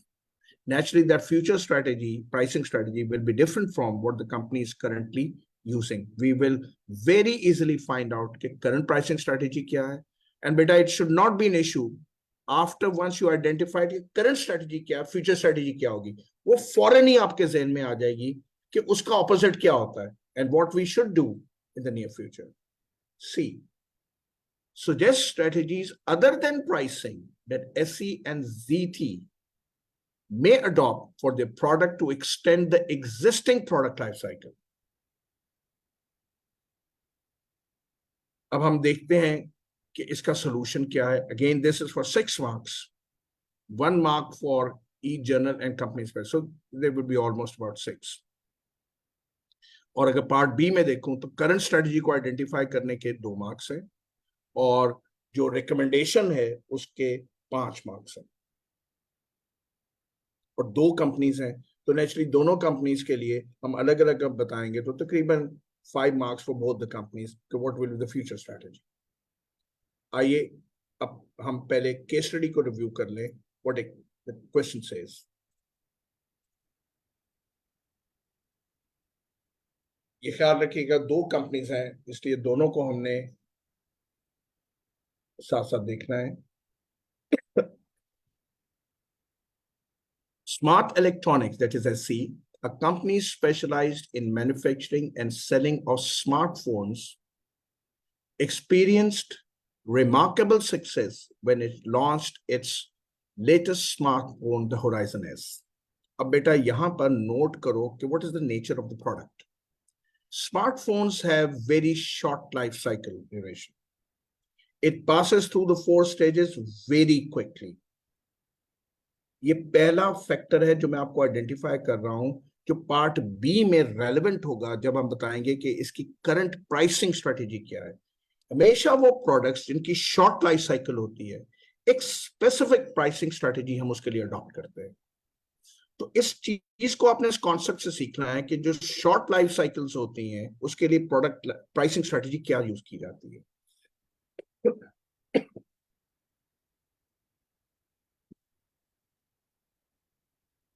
Okay. Despite its high prices, so yeah, notable at high prices, Horizon S quickly gained popularity among consumers due to its unique features and design. बहुत important facts आपको दिए गए हैं. The product is unique. I'm so sorry. Unique features है, customer को awareness कम होती है. नई प्रोडक्ट है लॉन्च हो रही है और हाई प्राइसेस है. Let me identify the pricing strategy and बेटा दैट इज प्राइस स्किमिंग.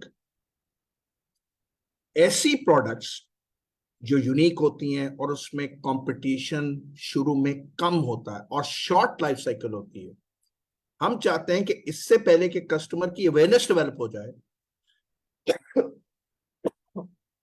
वो यूनिक फीचर्स यूनिक ना रहे. I am so sorry. हम जितने भी प्रॉफिट्स हैं उनको स्किम कर लें, उनको जल्दी से जल्दी हम हासिल कर लें इससे पहले कि और कंपेटिटिव प्रोडक्ट्स मार्केट में आए. तो यहां जो हमें प्राइसिंग स्ट्रेटेजी बड़ी वाज़ेह है, that is price skimming strategy. जब भी ऐसी प्रोडक्ट्स जिनकी शॉर्ट लाइफ साइकिल होती है, इनिशियल कंपटीशन में भी अवेयरनेस नहीं क्रिएट हुई होती, वो यूनिक फीचर्स पॉपुलर नहीं हो चुके होते, तो प्राइस स्किमिंग करते हैं. और जैसे ही वो प्रोडक्ट ग्रोथ स्ट्रेटेजी में आती है हम उसकी प्राइसेस को लो करना शुरू करते हैं. और जब वो स्ट्रेटेजी जब प्रोडक्ट मैच्योरिटी स्टेज पर आती है फिर हम स्पेशल डिस्काउंट्स देना शुरू करते हैं. तो ये जो उसने पूछा था कि फ्यूचर स्ट्रेटेजी क्या होगी, आपको जैसे ही आपने इसकी करंट स्ट्रेटेजी आइडेंटिफाई कर ली तो प्राइस स्किमिंग के बाद जो फ्यूचर स्ट्रेटेजी हमेशा आती है कि जैसे ये प्रोडक्ट ग्रोथ में आएगी, you got to bring the prices down, you got to reduce your prices to maintain your market share. So now आगे देखते हैं.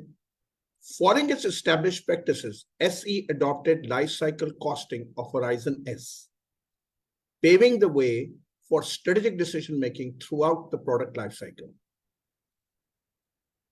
ये जुमला क्या बता रहा है कि उसने प्रोडक्ट लाइफ साइकिल मॉडल को यूज किया और उसने यूज किया कि जब एक प्रोडक्ट डिफरेंट स्टेजेस में से गुजरती है तो उसकी कॉस्ट ज्यादा इंपॉर्टेंट है. कौन सी कॉस्ट हमने ज्यादा इनकर करनी है to ensure that the product maintains the feature of that stage. Through intensive marketing efforts, SE successfully created awareness and excitement among potential buyers, resulting in significant sales growth that endured for well over a year. This outstanding performance enabled SE to establish a strong market presence and gain a considerable market share. तुम्हारे सामने है कि product usually ये जो smartphones होती हैं short life cycle होती हैं, जब तक इसके वो यूनिक फीचर्स की अवेयरनेस क्रिएट नहीं होती और कंपेटिटर्स मार्केट में नहीं आते, we go for price skimming. लेकिन जैसे ही ये ग्रेजुअली ग्रोथ स्टेज पर जाती है, that is where we now have to resort to reduction in prices. Second paragraph. Observing the tremendous success of Horizon S, SE direct competitor Ztronics sought to replicate SC's achievement, developing its own smartphone called the Z Factor that boosted all the features of Horizon S and added innovative feature of 360-degree rotating phone camera. तो ये product replicate हो गई by the nearest competitor, बल्कि उसने एक innovative feature add कर दिया. ZT also employed life cycle costing for the development and production of Z Factor. The market reception of Z Factor was positive. And upon its launch, the market share of Horizon S started to reduce. जो SE company की product थी उसका market share कम होना शुरू हुआ जब ये Z Factor introduce हुआ, क्योंकि इसमें उन्होंने एक एडिशनल फीचर दे दिया. However, to ZT's dismay, just after a few months of Z Factor launch, 3 other reputable competitors also launched their smartphones, which closely replicated the configuration and features of Z Factor, but at significantly low price. अब आपके सामने आ गया कि जैसे ही एक innovative product में अगर आपने प्राइस स्कीमिंग ना की हो तो कंपटीशन आएगा, और कंपटीशन में अदर जो कंपेटिटर्स हैं वो मार्केट पेनिट्रेशन स्ट्रेटेजी लेकर आएंगे लो प्राइसेस, और आपको उसको रिस्पॉन्ड करना पड़ेगा बाय रिड्यूसिंग योर प्राइसेस. तो हमें बहुत क्लियरली नजर आ रहा है कि जो ZT का इंडक्शन फेज है वो बहुत कम है as compare to SE. SE के जो ग्रोथ स्टेज है वो 1 ईयर था.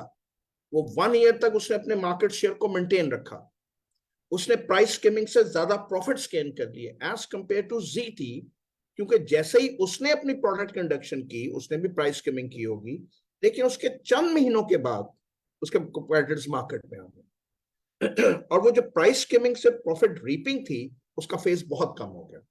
तो बहुत जल्दी उसकी प्रोडक्ट इंट्रोडक्शन से निकल के ग्रोथ पर आ गई, और उसको अब बहुत जल्दी रिजॉर्ट करना पड़ेगा to reducing its selling prices.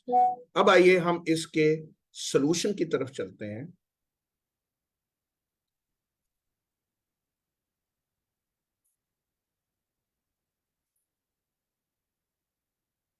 कौन सी कॉस्ट होती है? As I said, this is very very theoretical in approach.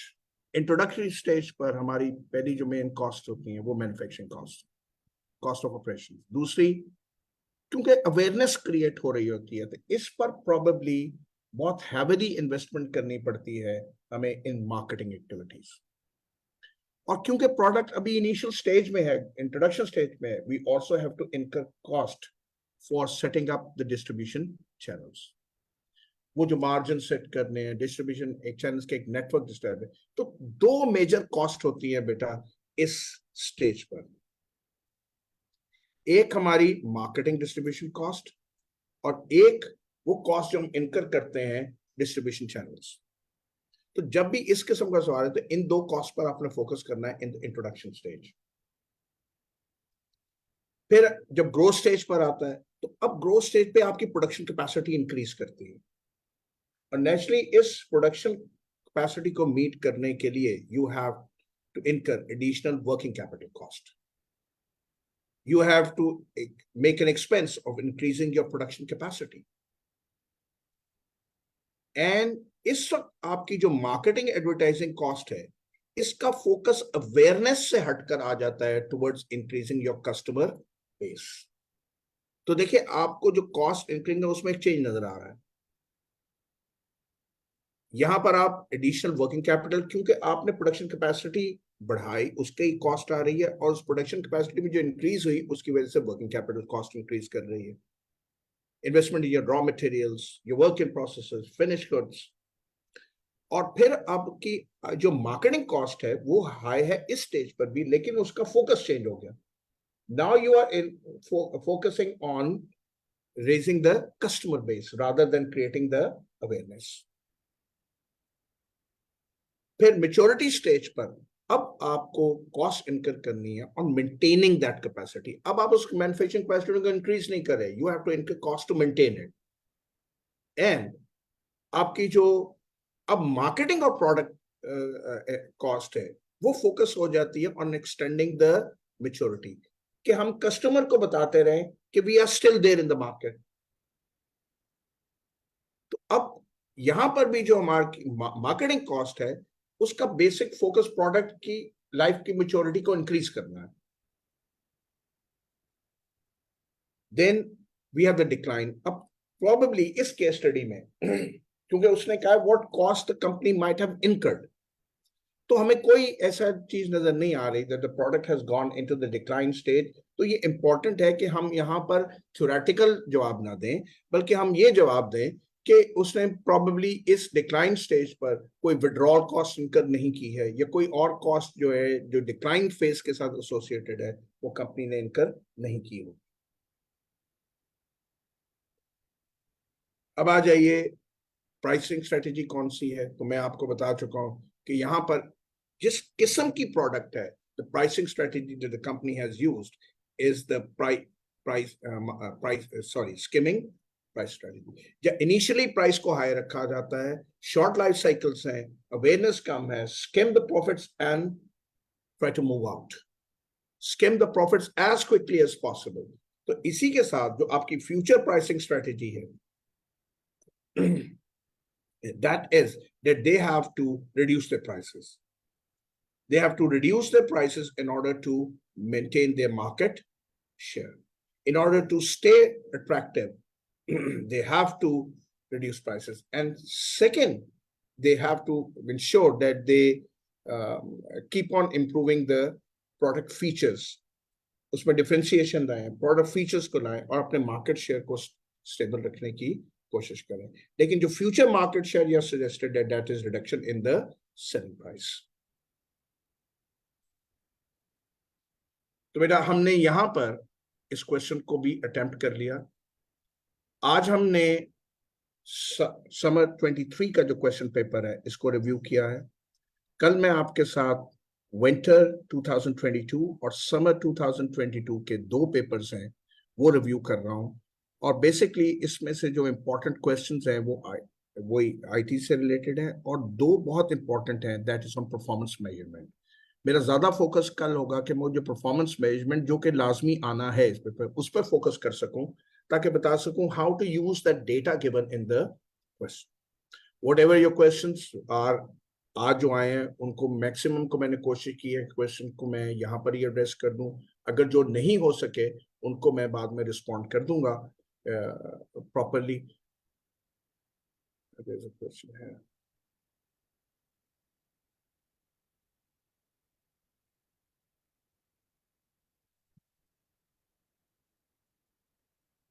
जी मेरे पास दो क्वेश्चंस हैं, इनको मैं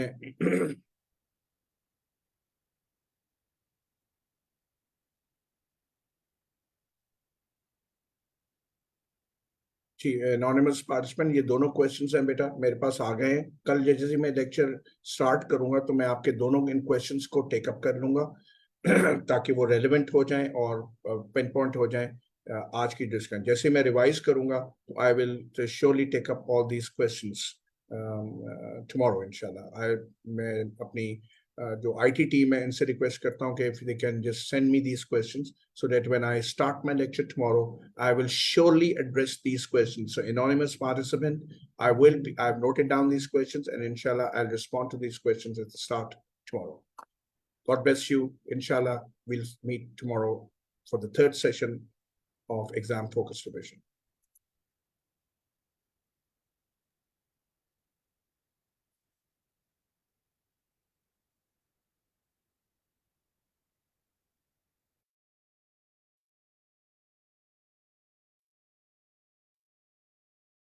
Dear students, we have completed the second of third exam focus revision sessions of CFAP 3, Strategy and Performance Measurement.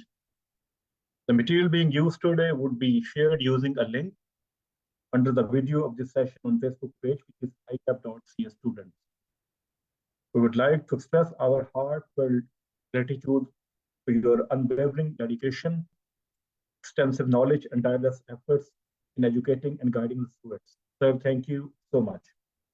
The third and the final CFAP 3 Strategy and Performance Measurement session will be conducted tomorrow from 6 p.m. to 9:30 p.m. Till then, take care and Allah Hafiz.